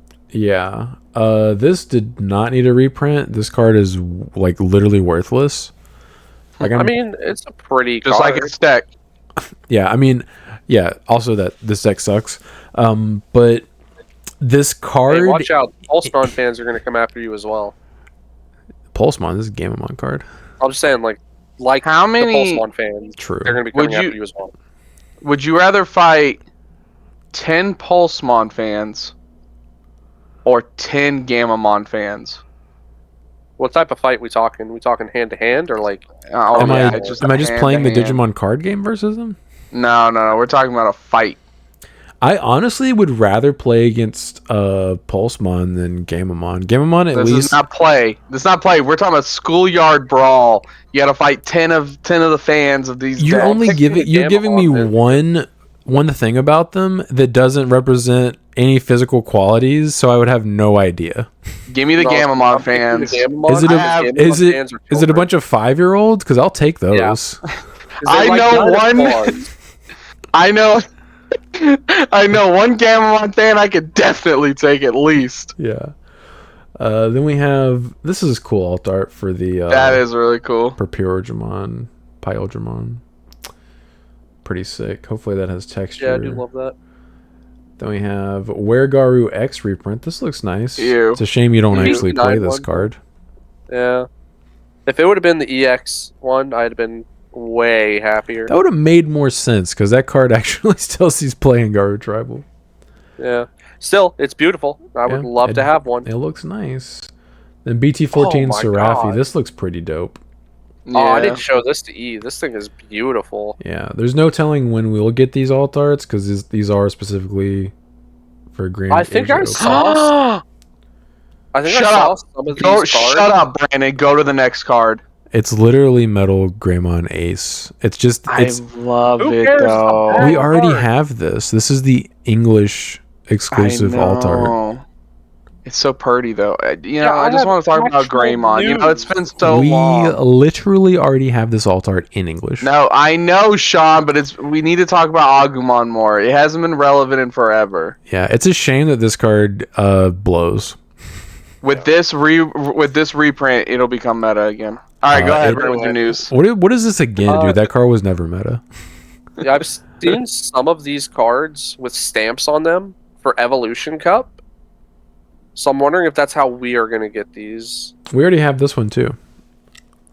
Yeah, that's just a normal alt art for. I think this is the English exclusive alt art. I think these ones are the overseas getting our exclusive alt arts. Yeah, I'm pretty sure. Specifically for those two. That's what it is. Future potential. I don't know what this card does because I can't read English. I can't read Japanese. Promo 156. Don't worry, I can't read English either. Yeah, 156. Yeah, you can't. Let me make sure I hit merge this time. It's got the border from like the secret rare Metal Greymon alt art. Yeah, and Apocalypse, he has that as well. Oh yeah, true. It's all the ones that are mimicking the old card game Old or cards. one of the old card games. Yeah, which I mean that's what the art style is. Period. Look at Padamon's goofy self on the back. I love that art for Padamon. He looks so dumb. He's staring into my soul. So while you have a tamer, you may ignore this card's color requirement. Makes sense. Main, choose one tamer. You may play one Digimon card with the same color as that tamer, and with a play cost of 3 or less from your hand or trash without paying the cost. Security, you may play one tamer card from your hand without paying the cost and add this card to your hand. That's not a bad little card. It's okay. It lets you cheap out a rookie for 2 memory. That's okay. Yeah. I mean, that would work in the Omni deck, right? You could play it in something like that. Yeah. Because you could play either the Agu or the Gabumon out of your hand. Or your trash. Or trash. Or trash, yeah. Then we have the English exclusive Magna Ace, Lily Ace. Alright. We got Angie Fake Jerry. Angie. So Angie, dude. Alright, it has D-Reaper in the traits. On play, reveal the top 4 cards of your deck. Add 1 card with D-Reaper trait among them to the hand. Return the rest to the bottom of the deck. Main, by returning this tamer to the bottom of the deck, you may play one Digimon card with the D-Reaper trait and play cost of 3 or less from your hand without paying the cost. For each Digivolution card of one of your Mother D-Reapers, add 1 to the maximum play cost you may play with this effect. So this just helps you speed the deck up a bit. Yes. Mm-hmm. Random D-Reaper support. Yeah, the search was honestly kind of like underwhelming for me because 9 times out of 10 now we're picking up 2 cards. Like if this card would have said add 1 searcher and 1 D-Reaper trait, I think I'd have loved it a lot more. Yeah, I can understand that. It's still, this also just lets you play a second body for cheap on your turn after you use your Mother D-Reaper's cost reduction. Yeah. I like it. I don't know if it's going to propel D-Reaper to people not just using Mother as a control card now, but yeah, it's random D-Reaper support 3 years after that deck came out. We have Monemon. Let's see if we finally get a good black Tama. Inherited on deletion. If you have a black tamer, draw 1. Okay, so we have Yokomon, but black. Cool. Yep, literally black Yokomon. I mean, it's something. I mean, yeah, you potentially play this in some things. So yeah, like it's better than a lot of them. Lord Nightmon, right? Rook device. That is Dark Nightmon's Tama. It actually has all of the traits too. It has CRT, Twilight, and Cross Art. Yeah. Rook device has device in its traits. Okay. 3 cost option. While you don't have Rook device, you may ignore this card's color requirements.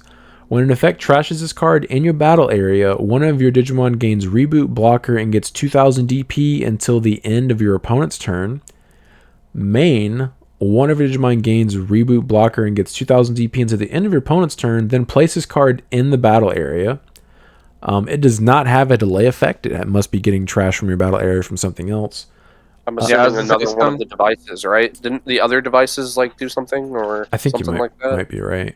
Security, de-evo 2 one of your opponent's Digimon, then add this card to your hand. Not bad. That's pretty good. Yeah. You legit probably play this in the new Lord Nightmon deck. Yeah. I have a Reboot Blocker, 2000 DP. I have a feeling it's supposed to be support for that deck because it's Rook device, and that deck's all about like chess pieces. Yeah. Chessmon support be weird.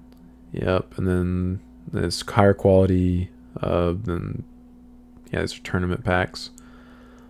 Then we have Burning Greymon BT12 Chinese alt art.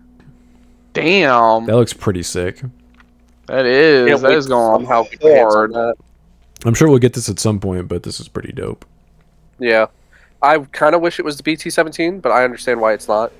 I don't think they have that set yet. Exactly. Yeah. The BT17 one just doesn't really have anything yet, so it'd be nice to have something. Yeah. All right, hush up, Bram. We're getting to good stuff. All right, whoever this Chris, dude I'm getting is. tired of you, all right? You listen here. This guy looks like this guy right here. He looks This like is Giga Chad. Yeah, he looks like he goes to the gym and criticizes people's forms. He looks like Probably. he yells at Taiga and took his job. They took our job. So Mr. Williams, 3-cost Tamer. Start your main phase. If your opponent has Digimon, gain 1 memory. Your turn, one of your Digimon with the Tyrannomon in its name attacks. Oh, with Tyrannomon. Did I say with the? Anyways. I don't know. By suspending this Tamer, that Digimon may Digivolve into a Digimon card with Tyrannomon in its name or the dinosaur trait in the hand with the Evo cost reduced by 1. Oh, hey, it's actually playable. So it's effectively a 2-memory cheat on your turn if you get both effects. Mm-hmm. Actually playable. Meh. I mean, it is, but... Is this the first of the EX8 set we've been seeing? I think so. Also odd that it's in English. Very strange. I think it's because he shows up in the webcomic. I think a lot of the webcomic characters are also just having their cards straight translated into English. Oh. Tyrannomon. Because they did it with the bees as well. True. Evo's on top of a level 3 with Reptile trait for 2 memory, otherwise red or green for 3. Security, at the end of the battle, play this card without paying the cost. That's what Paramount should have done. Yeah, true. Yeah. Start your main phase / win Digivolve, and this Digimon gets 3,000 DP until the end of your opponent's turn. Inheritable, your turn, this Digimon gets 2,000 DP. Man, why couldn't the DP be during all turns? Like, it's EX8. Just give it all turns. I think 2K all turns would be a little too good. Yeah, I would accept 1K all line. turns, but not 2K.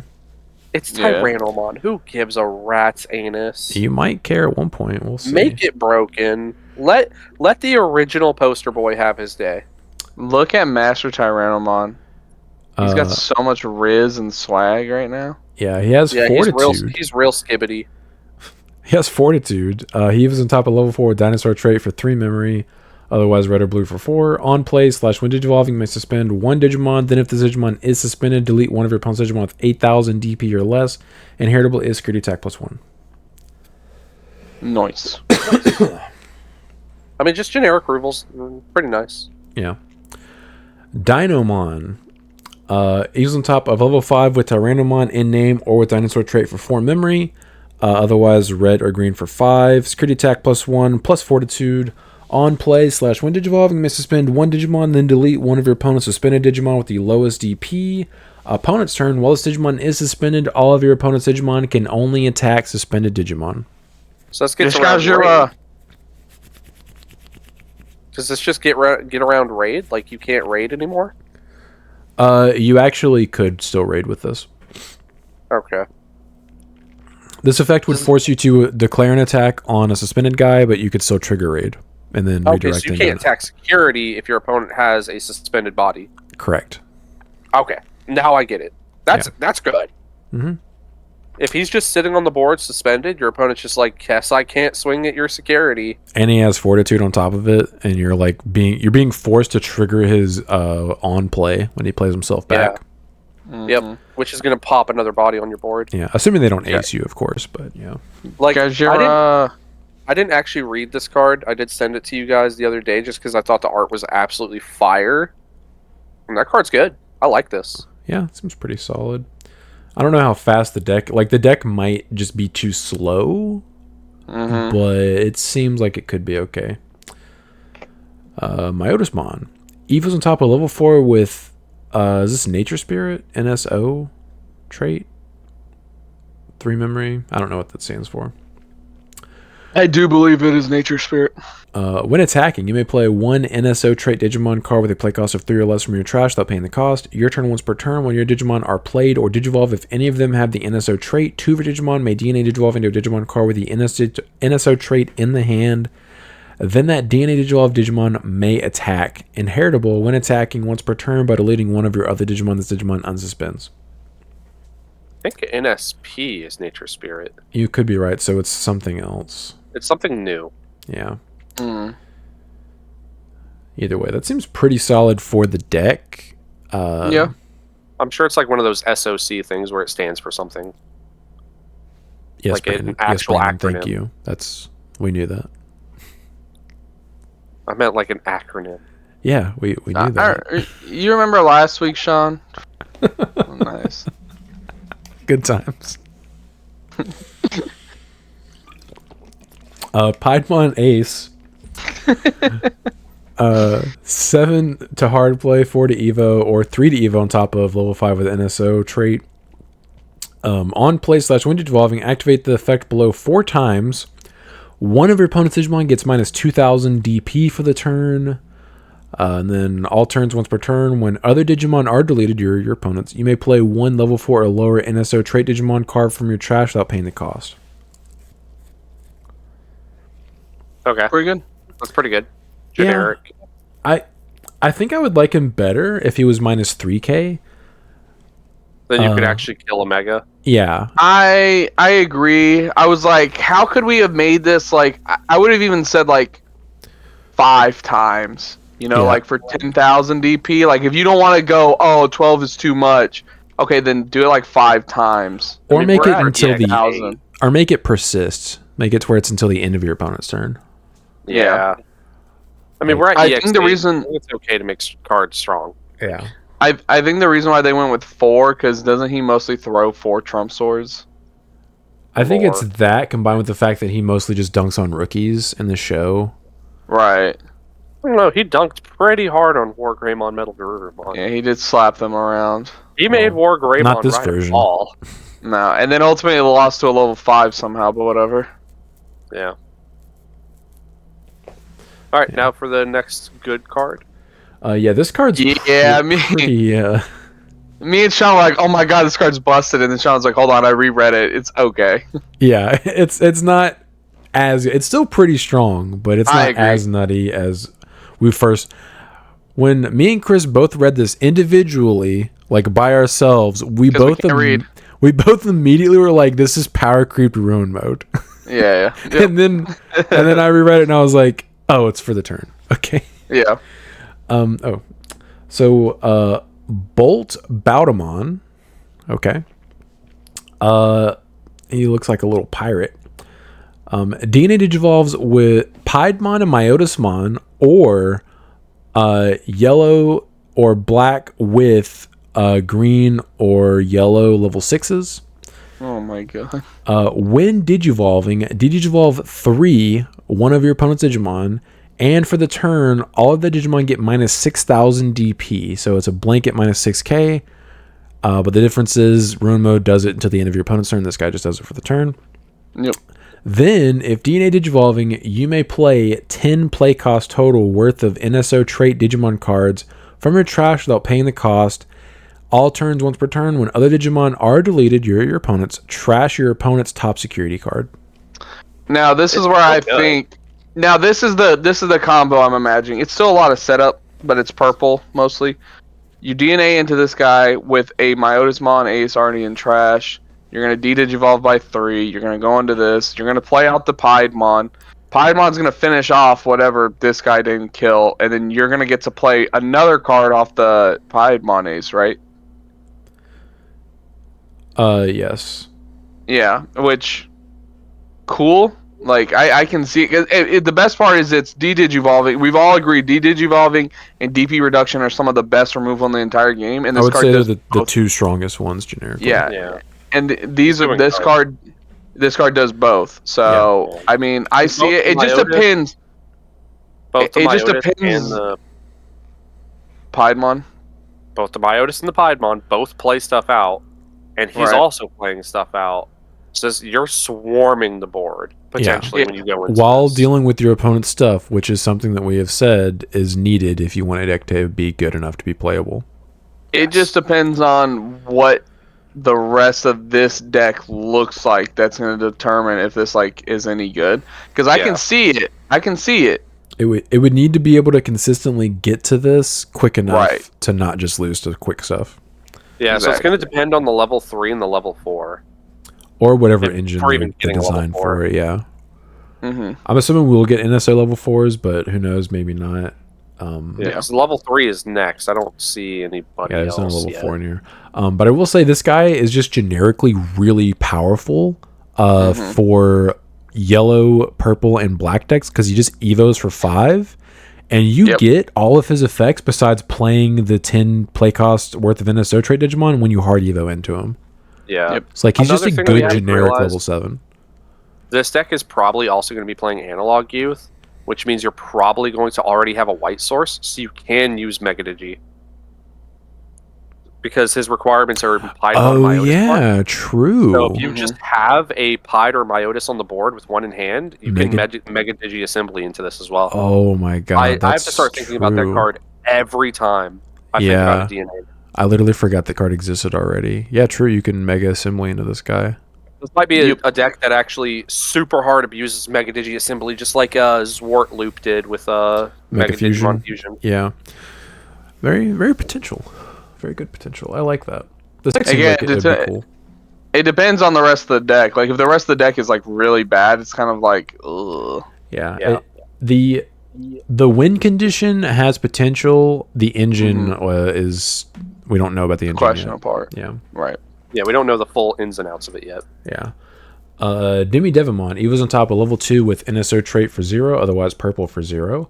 On play, reveal the top 3 cards of your deck, add 1 card with the NSO trait and 1 card with the Fallen Angel trait among them to the hand, return the rest to the bottom of the deck. Inheritable when attacking once per turn, draw 1 and trash 1 card in your hand. Okay, I like how he also does Fallen Angel. Yeah. Yeah, this is like good start to it. Like, if the rest of the engine is like this, it's good. Like, this is a searcher. Because is Myotismon a Fallen Angel? No. That's like Lucimon stuff, right? It's Devimons are Fallen Angels. Devimon, okay. So, if the rest of the engine is, say, like Devimon stuff, and he's picking up 2 cards, it's pretty good. And his Inheritable's really good, too, so... Yeah, I would imagine Devimon's going to be in this engine if, like, he's also... Like, if Demi Devimon's in the engine, I would assume Devimon's also in Right. it. All right, then we have... So... Did you want to say something else about it? No. Okay. Polar Bearmon digivolves on level 4 with Ice No trait for 3, otherwise yellow or blue for 4. Has Ice Sweet. On play / when digivolving, trash any 2 sources from your opponent's Digimon. Then one of your opponent's Digimon with no sources can't suspend or activate when digivolving effects until the end of their turn. Inheritable, so your that's turn. A persisting effect. Does that mean you can target something and then if they evo on top of it, they still don't get it? Correct. Nice. Inheritable, your turn while your opponent has no Digimon with sources. This Digimon with the Ice No trait gains piercing and security attack +1. So is this just that better deck Hexplow support? Yeah, is this Hexplow ever was? I mean, the next card is the level 6, so we'll see what it does. But yeah, I mean, I just wish the designs on this little archetype were cooler. This does look very goofy. It looks lame. It looks like we go from giant dinosaur a couple cards ago to cool pirate, vampire dude to literally Polar Bearmon, and it's kind of like lame.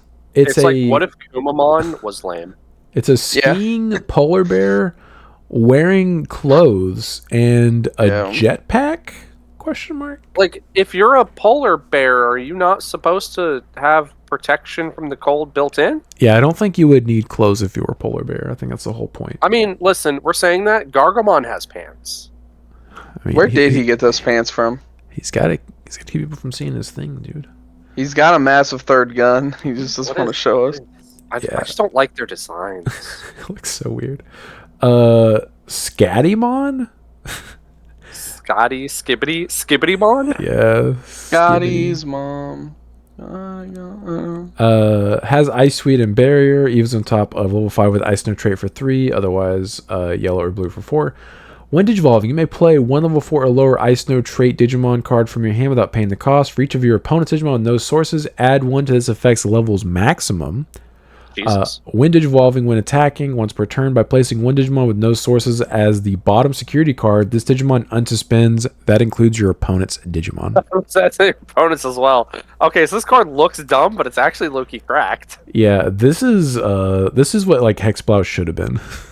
I agree. The level 5 polar, the level 5 polar bear mon is also pretty good. It's just like these designs look so dumb. Like this guy combined with Sora and Joe, you can literally out anything. Yeah. Okay, it's a super rare. Hopefully it has an alt art. They have a second chance of making this card look good. True. Unless they give us the Chaos Digimon X antibody treatment and it's just a super rare. Oof. Still I just don't like the design. Yeah. Curious how the rest of this deck's gonna look, but like these two cards right here seem like they're pretty good. I mean, we're already screwed. The tamer, right? Yeah. We're screwed. They already have a waifu tamer. This deck's gonna be expensive. Well, who do you think's putting the clothes on the polar bear? She is, I guess. Dressing them. Yeah. 3-cost tamer. Start your main phase if your opponent has Digimon, gain 1 memory. All turns when your Digimon are played or Digivolve, if any of them have the Ice Snow trait, by suspending this tamer, trash any one source from your opponent's Digimon. Any one source. This is what Joe should have been. Yes. This is what Joe should have been. Yeah, for real. Just snipe stuff out. This seems really good. Could you imagine just sniping out? No, because I guess you can't target Magna X while he's unaffected. You can target him, it just won't do anything. Yeah, well, that's what I'm saying. Like, imagine being like, oh, let me snipe the ace card that's underneath him. You would take his armor form. Yeah, you would take the armor out of his traits because that's what gives him the immunity. Or his sources, I mean. This seems really good. I'm curious if we're gonna get an ace that has Ice Snow trait. Because that would be really powerful combined with her. Ace. I mean, you cope harder. No, Brandon, we're past that. This is now Polar Bearmon stuff. Yeah, this is the Polars, dude. I do really love how the level 5 potentially just turns off your opponent's aces. That's actually hilarious. Yep, says... Yeah, until the end of their turns. Yeah, you can turn off their aces, and then, I mean, you're bot decking most of their stuff anyway if you go into them. Bruh. But that's so good. Why are these 3 cards the best 3 cards? No, I'm not going to say the best 3, but they are very good cards, and all of their designs are just kind of like, ugh. I mean, I like her. She looks fine to me. Yeah, no, she's fine. I mean, yeah, it's just a person. Yeah. It's kind of hard to mess that up sometimes. Just a lady. Yeah. But yeah, this seems cool. I'm curious how the rest of the deck's gonna look, but like this seems like it might be fun to play. Like I like both of these decks so far with what we know about them. I'm looking at the level 6 again, and I think I'm finally figuring out why I don't like the design. Because it's in a mech suit? It's a dress. It's a giant floofy dress. Its arms are like spaghetti thin. Its legs are like spaghetti thin. And its hands are giant. But its hands are giant. Are they gloves? Some lore that we don't know. Why is the head so small? It's also wearing a crown. The more I look at it, the worse it gets. Just let's go. Yeah. Brandon's gonna play this deck and be like, I don't want to have to digivolve into this, but I have to. I'll just tape a picture of Hexblow over it. But I don't know if I have the strength to do it. I'll just put a little Hexblow face over it. That's literally what Hexblow should have been. Like that. Those cards are what Hexblow should have been. Exactly. Terriermon. Start your main phase if you have a Henry Wong or Calumon, gain 1 memory. Inheritable when attacking once per turn, suspend one of your opponent's Digimon. We're back to BT19, by the way. Oh yes, these are BT19 cards, thank you. That's okay. So these will be in 2.5 for us, correct? Probably. 19 is the one that's being split in half. We don't know how. Oh, okay, that's right. 20 is going to be for sure 2.5. Okay. Yeah, so 18 and 20 are for sure you're getting the full set, and then 19 is going to be split somehow. Interesting. We can probably guess based on what's in 18 and what's in 20 as to what they'd probably split the support between like for the actual like decks you can play in those sets. I would assume. Yeah, I'm assuming we're probably gonna have to wait to have full power Bs until 2.5. Why do you keep assuming that Bandai's gonna shut your mouth? Dude? Because they're gonna ruin these Bs somehow. Anyway, shut your mouth. Mega Gargomon. Security attack +1. When Digivolving / when attacking, you may return one of your opponent's suspended Digimon to the bottom of the deck. That's not once per turn if you can unsuspend this guy somehow.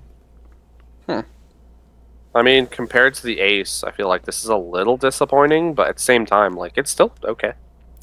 Yeah, it also just evos for 5 memory no matter what. Oh, what? Never mind. You can reduce it with Willis, but like that's expensive.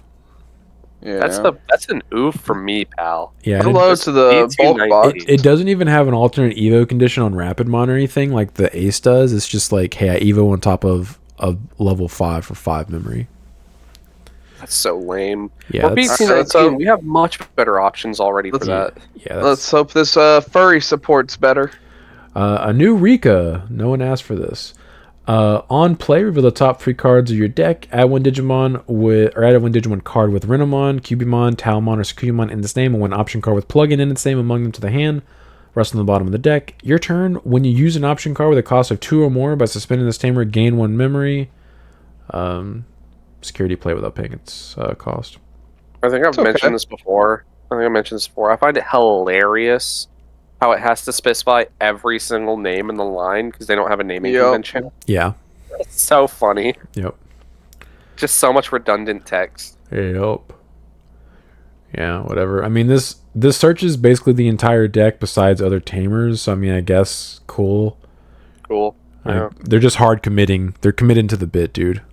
You're going to get plugins and you're going to get these Digimon. They're just going to have to be an absolutely broken plugin eventually. I think that's going to be the if they're committing to this, they need to just have broken plugins. I think that's what they have to do. They need to give it like a Magna X effect where it's just like when you have this plugin, can't be touched. Yeah. Renamon, start your main phase if you have Rika or Calmon in play, gain 1 memory. Inheritable, your turn once per turn. When you use an option card with a cost of 2 or more, one of your opponent's Digimon gets minus 2,000 DP for the turn. Okay. Underwhelming. Whatever. And then we have Sakuyamon. Evos on top of Sakuyamon Maid Mode for 1. Otherwise, Evos for 3 on yellow level 5s. When Digivolving, draw 2. Then you may use 1 single color option card with a cost of 5 or less from your hand without paying the cost. Your turn once per turn. When you use an option card with a cost of 2 or more, play 1 Kuda Kitsune token. It's a Digimon yellow 6,000 DP with blocker. Okay. Are they ripping off the deck? It's a draw 3. Yeah, if you combine it with the Evo, yeah. It's a draw 3. You get to play a free plugin, and you're getting this token. I mean, not bad. You're still having to play this deck, but it's not. That's true. That's something you do want to keep in mind. That's still not. Those are all pretty good effects. I'll give them that. Yeah, and I'll say compared to the EX cards, these cards have been very underwhelming. Yeah.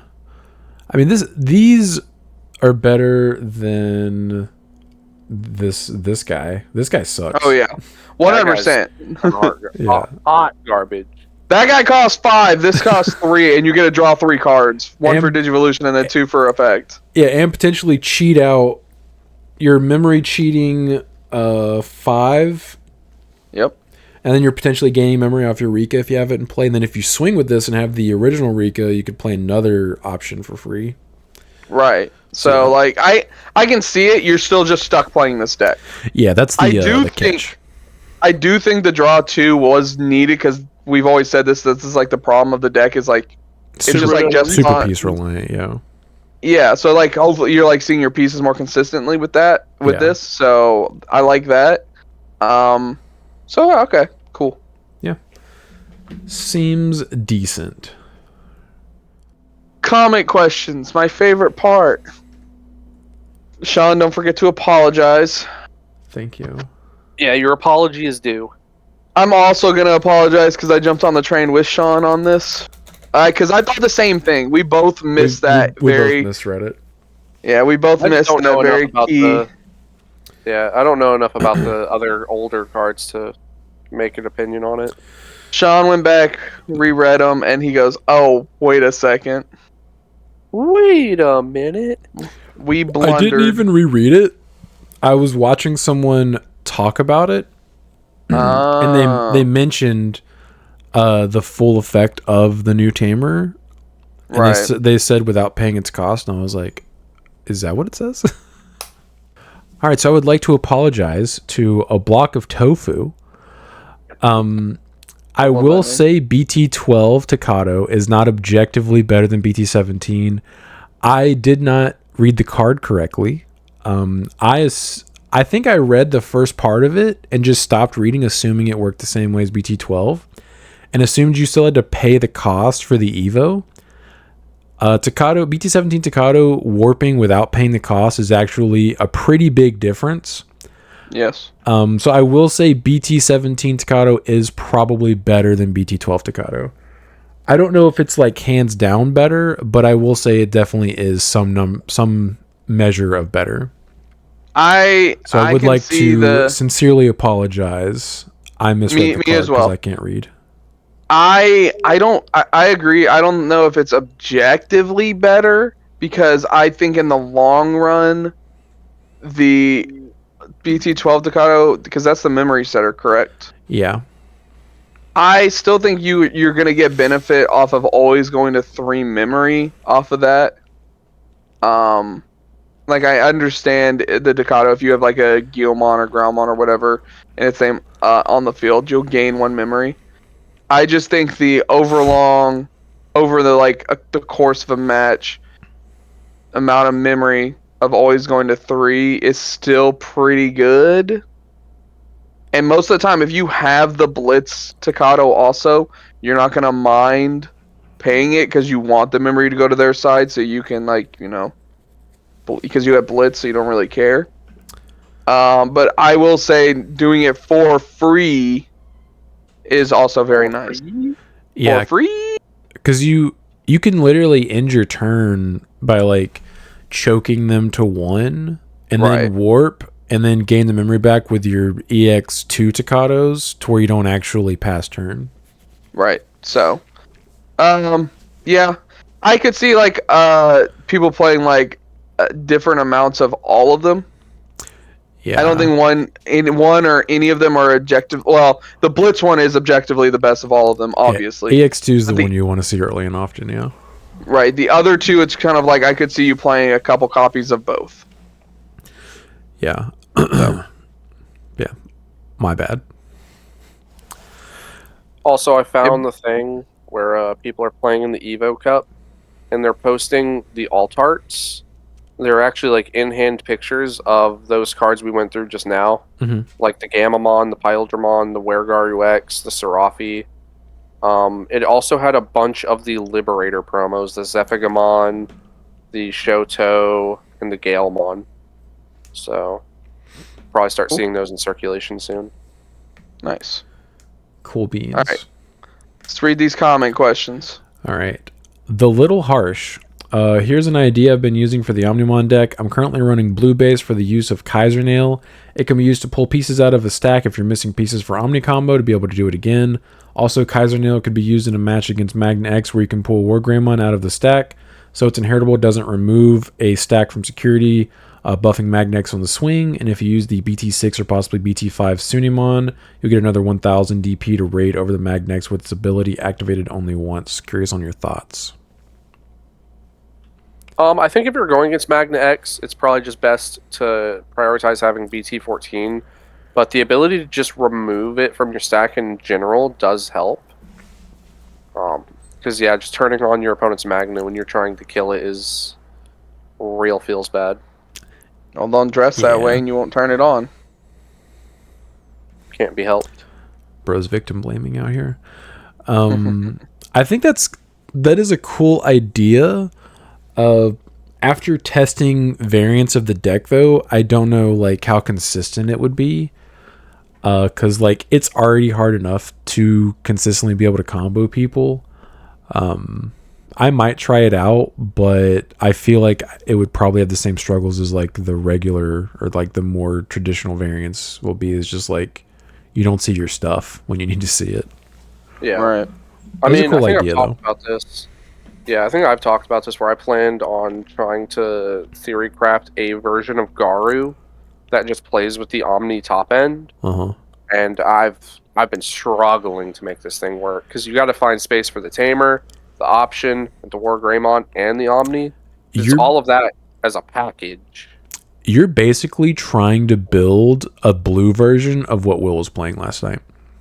Yeah, and I'm like, the more I look at it, and the more I'm like, I don't think this works.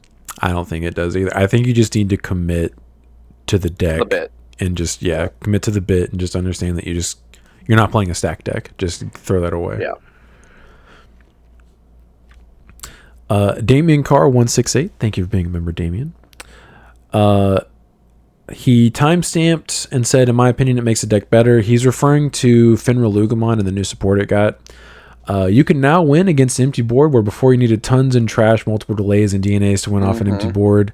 You can win turn 2 if you open the nuts. How right you are, Damien. Yeah, we did not know how consistent it was going to be until Sean experienced it. Yeah, I assumed it would have been just as clunky as the OG variant, but I would argue that it's actually more consistent than the original Finra Lugamon because you actually need less things to happen in order to combo people. So after playing against Ben, that deck's kind of terrifying if you don't have very, very specific interactions set up on your field to defend yourself. Otherwise, they can just kill you out of nowhere. Yeah. Would you like to explain to people who do not understand just how insane the combo is? Like, yeah, so step-by-step it, or so if they do the turn 2 combo that Ben did to you. So Ben, in our testing, I actually wasn't recording this match. I'm kind of sad because I would have definitely posted it. Ben turn 2 lethaled me 2 games in a row. He went first, evoed into a Lugamon, and then I believe he played out a Tyrannomon and search cards, discarded cards, whatever. And then next turn he promoted, tucked an AG with a Lugamon effect, gained memory because that's fair. And then comboed after he poked with Tyrannomon. And whether Lizard dies doesn't matter. He puts me to 4 security with the poke. And then combos into the Tamagotchi level 7. And that guy with another body in play, because you get a second body off of the Lugarmon or the Soul Lugarmon. Because it can trash a security both times when it swings, and it swings twice, and you get Alliance 1 time, it can kill you through 4 security, barring it checking an option card or something on one of the checks that it actually checks. Yeah. So the only thing that would have prevented that is an option killing the Luga when the Tyranno poked. That, or an option killing the Tamagotchi stack once he's swinging my security. But he's only actually checking 2 of the 4 checks that he's trashing. He doesn't have any protection, right? It's a very weak.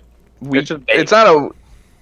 Yeah, I was gonna say it's not like it's a fragile stack. Like any option card could kill it, right? It's vulnerable is the way I would put it. But most people aren't running bombs anymore.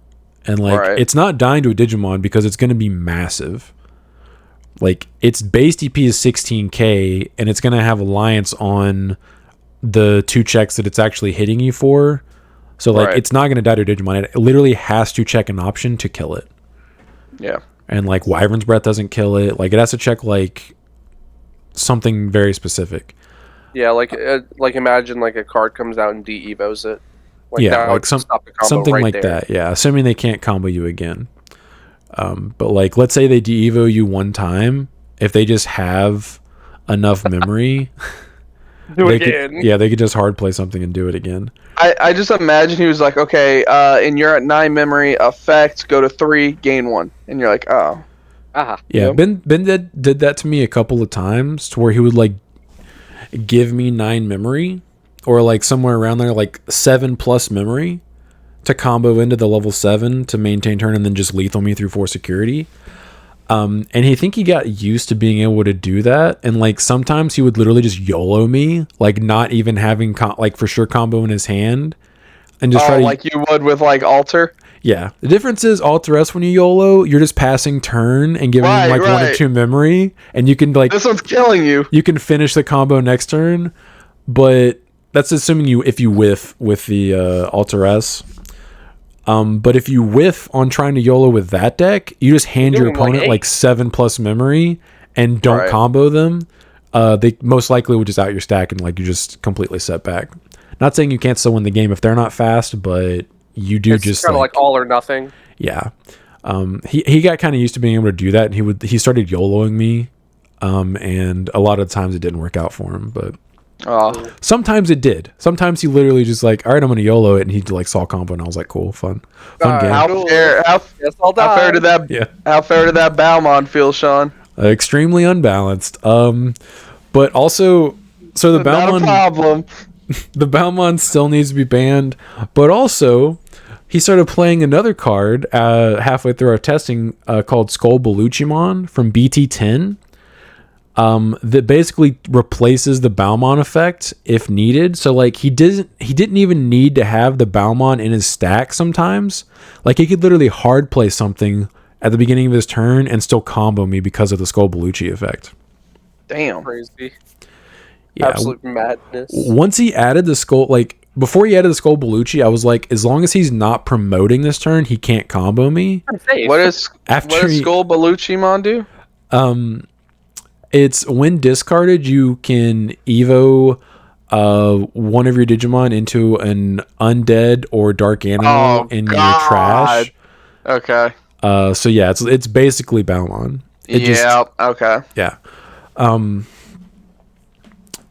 Yeah, it's very scary. Once he added that card, I never felt safe unless I had a Magnex established and I had an ace in my hand. And then even sometimes he was killing me through Shine Greymon burst mode sometimes. Yeah. You also have to be careful with the Skull Baluchi because he has a second effect. 9 times out of 10, they are just going to kill you. But he has a win Digivolving as well. If you Digivolve him from the trash, he gains on deletion, delete one of your opponent's Digimon. You can't Evo him from the trash in that deck. Oh. Okay, never mind then. Yeah, he's an undead. He's not a dark animal or SOC trait, so Balmon can't Evo him from trash. I mean, he's X-Antibody. Don't think that matters, but that literally doesn't. Nope, doesn't matter. Doesn't. But, yeah. Does not matter. Nice. Yeah, that's a very good card in that deck. Once he added it, my butthole was puckered every time I passed turn. Empty board, has nothing there, no tamers, no Hatama.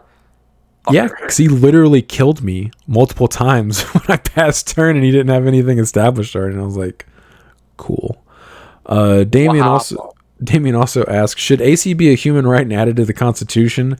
I too live in Florida and don't think people understand how truly terrible existence is, even at 85 to 90 degrees, when the humidity is 85% plus with effective temperatures of 100 to 130 degrees. Yep, we're dying. Yeah, it is completely miserable. I'm so thankful I have air conditioning now and my house is not 100% humidity. Oh, I don't know how I made it through. I think it's arguable that it's a human right in certain climates. But I mean, I also feel like we should have water for free too, but it's just me. Mm-hmm. For sure. Yeah. All right. Damien Carr also commented rules stuff. So he said when... was it a tamer? There was a... Hold on, let me... Okay. Yeah. The Hokuto, the 2-cost guy from RB1, the tamer. Okay. Yep. The people were checking in. He said if both level 3 and level 4 are played off the same effect, you do indeed get both effects. You get to draw 1 and +1 memory. Okay. He looks at the Digimon upon activation, not trigger, like some other cards.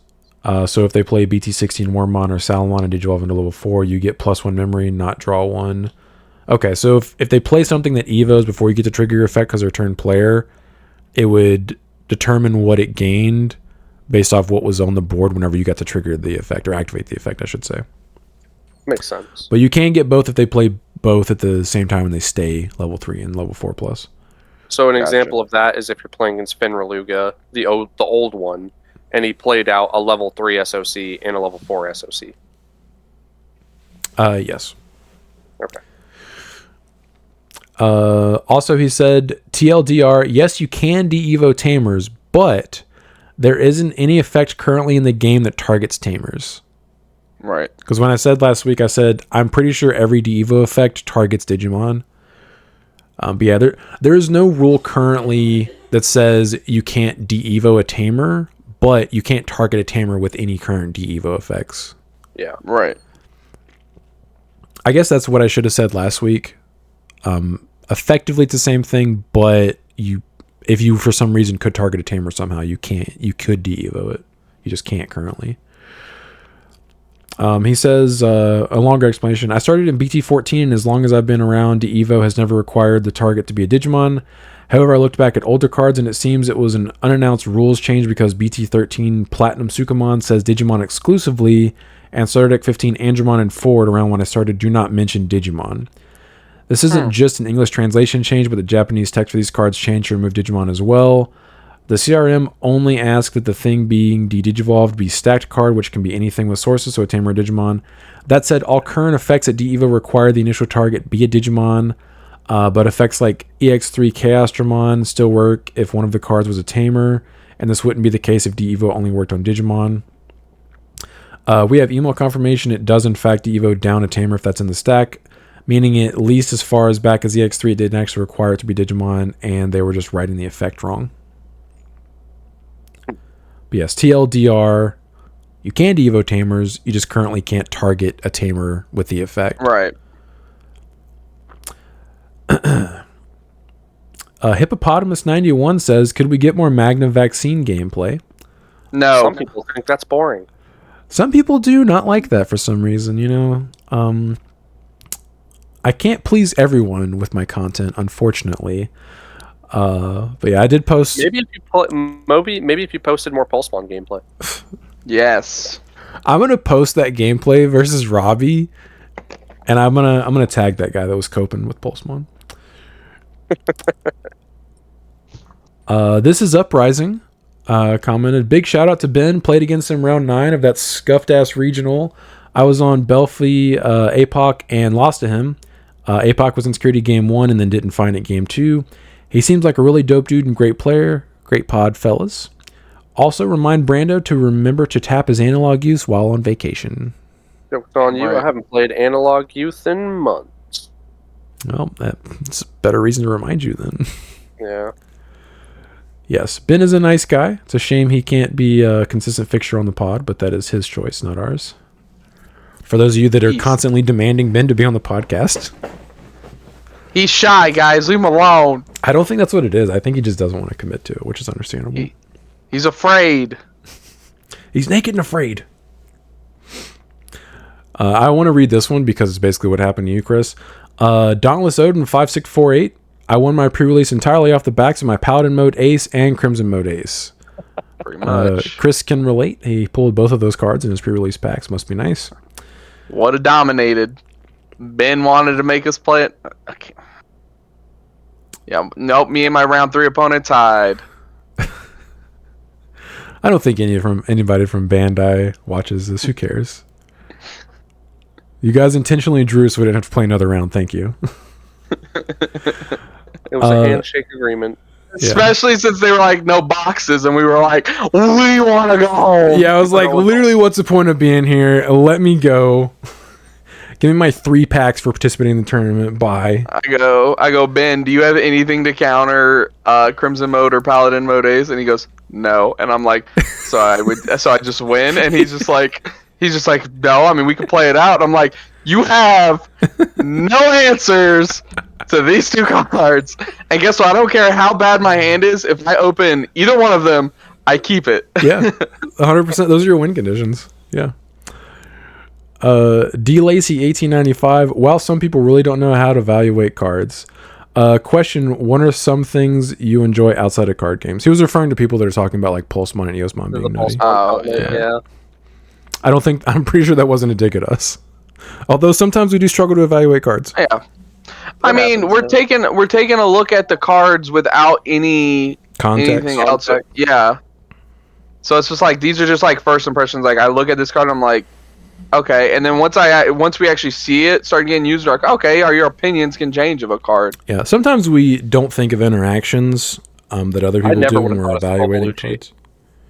Yeah, Ben had apparently seen that in other lists, and he tried it out like halfway through our testing, and once he had it in, I was like, dude, this deck is so scary now.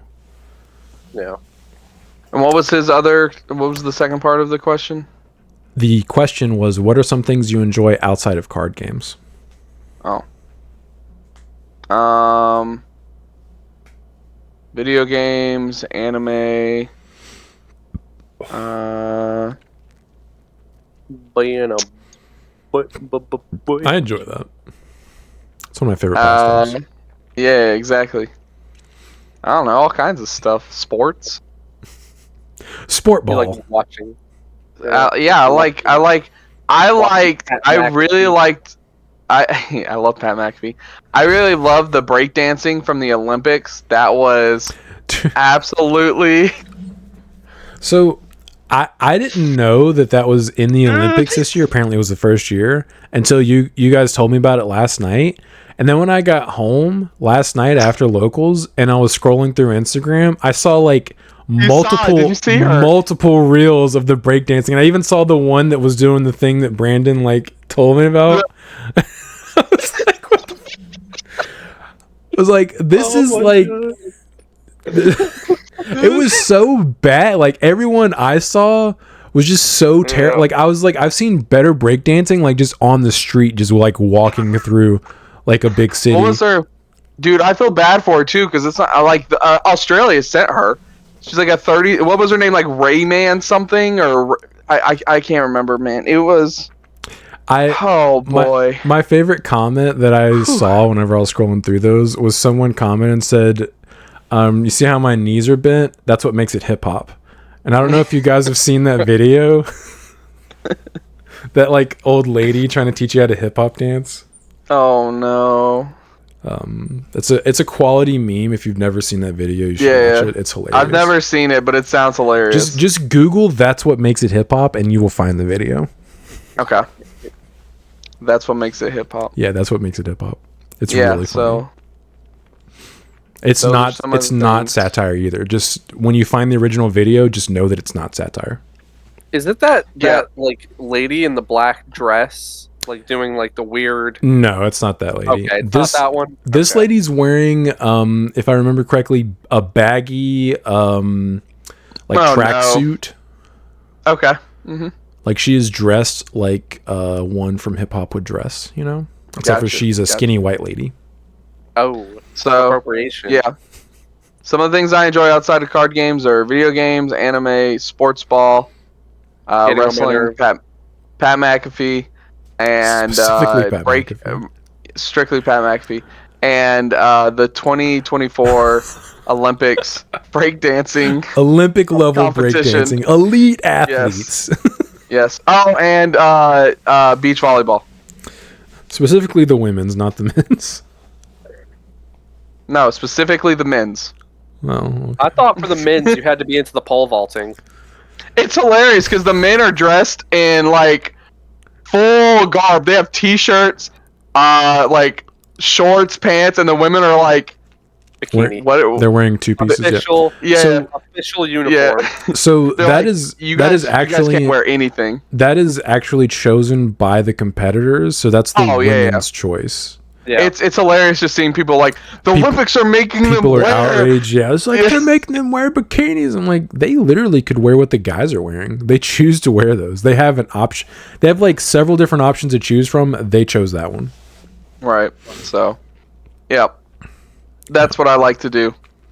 For me, it's kind of a lot of the same, except for I have a growing addiction, as you guys can see.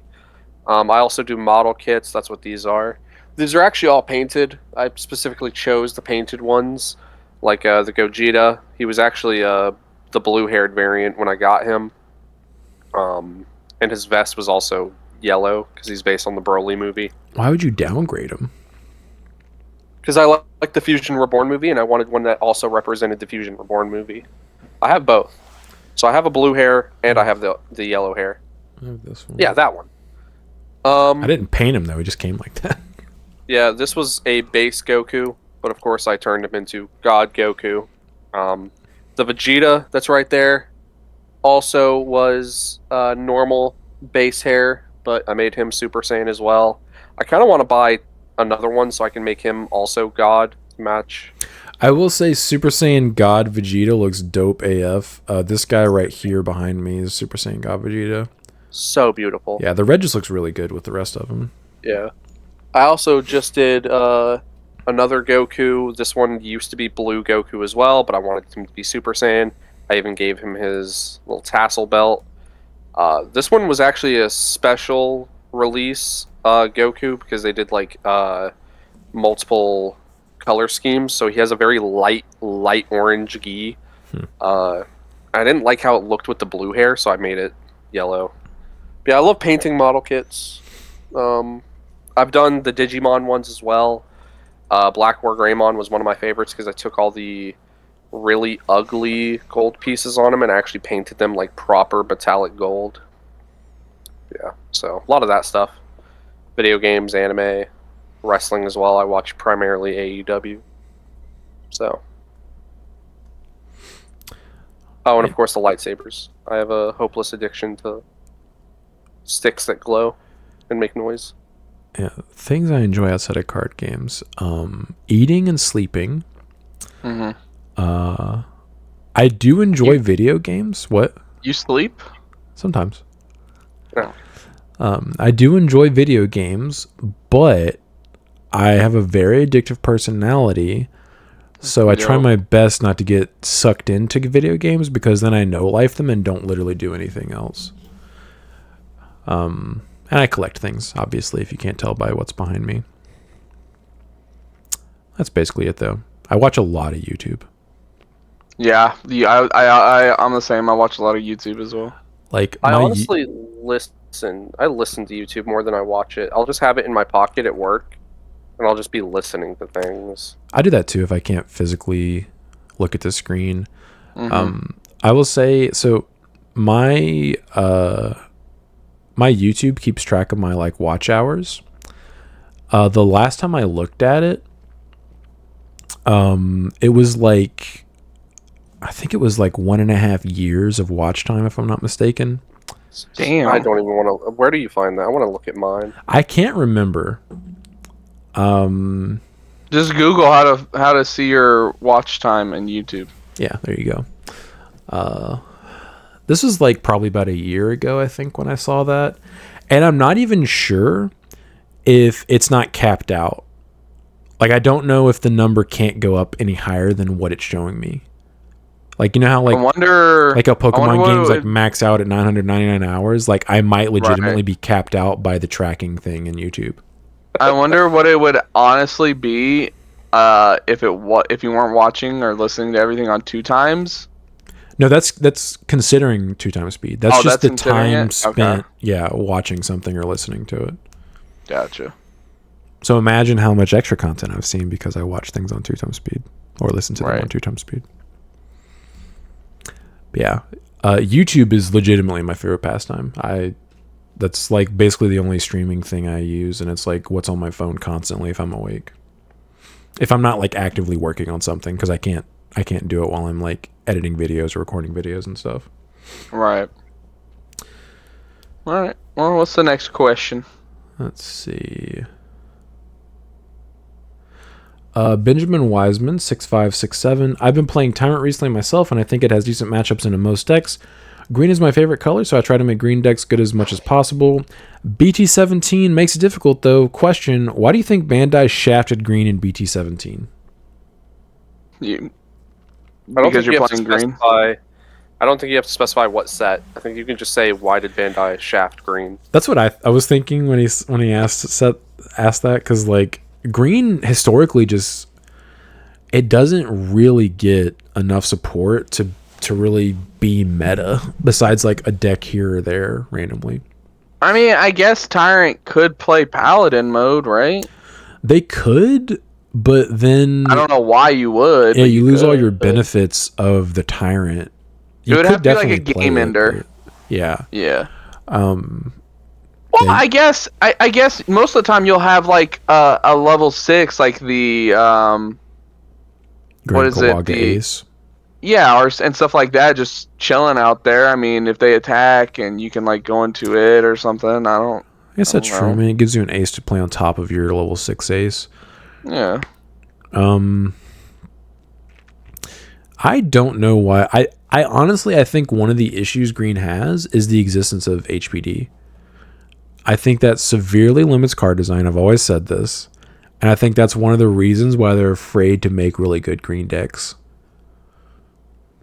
Because that card is broken and should not be at any number other than 0. It's literally a better Mega Digimon Fusion.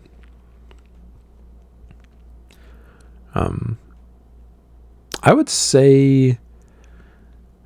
I think also because I don't think there's a good pro tag for green, is there?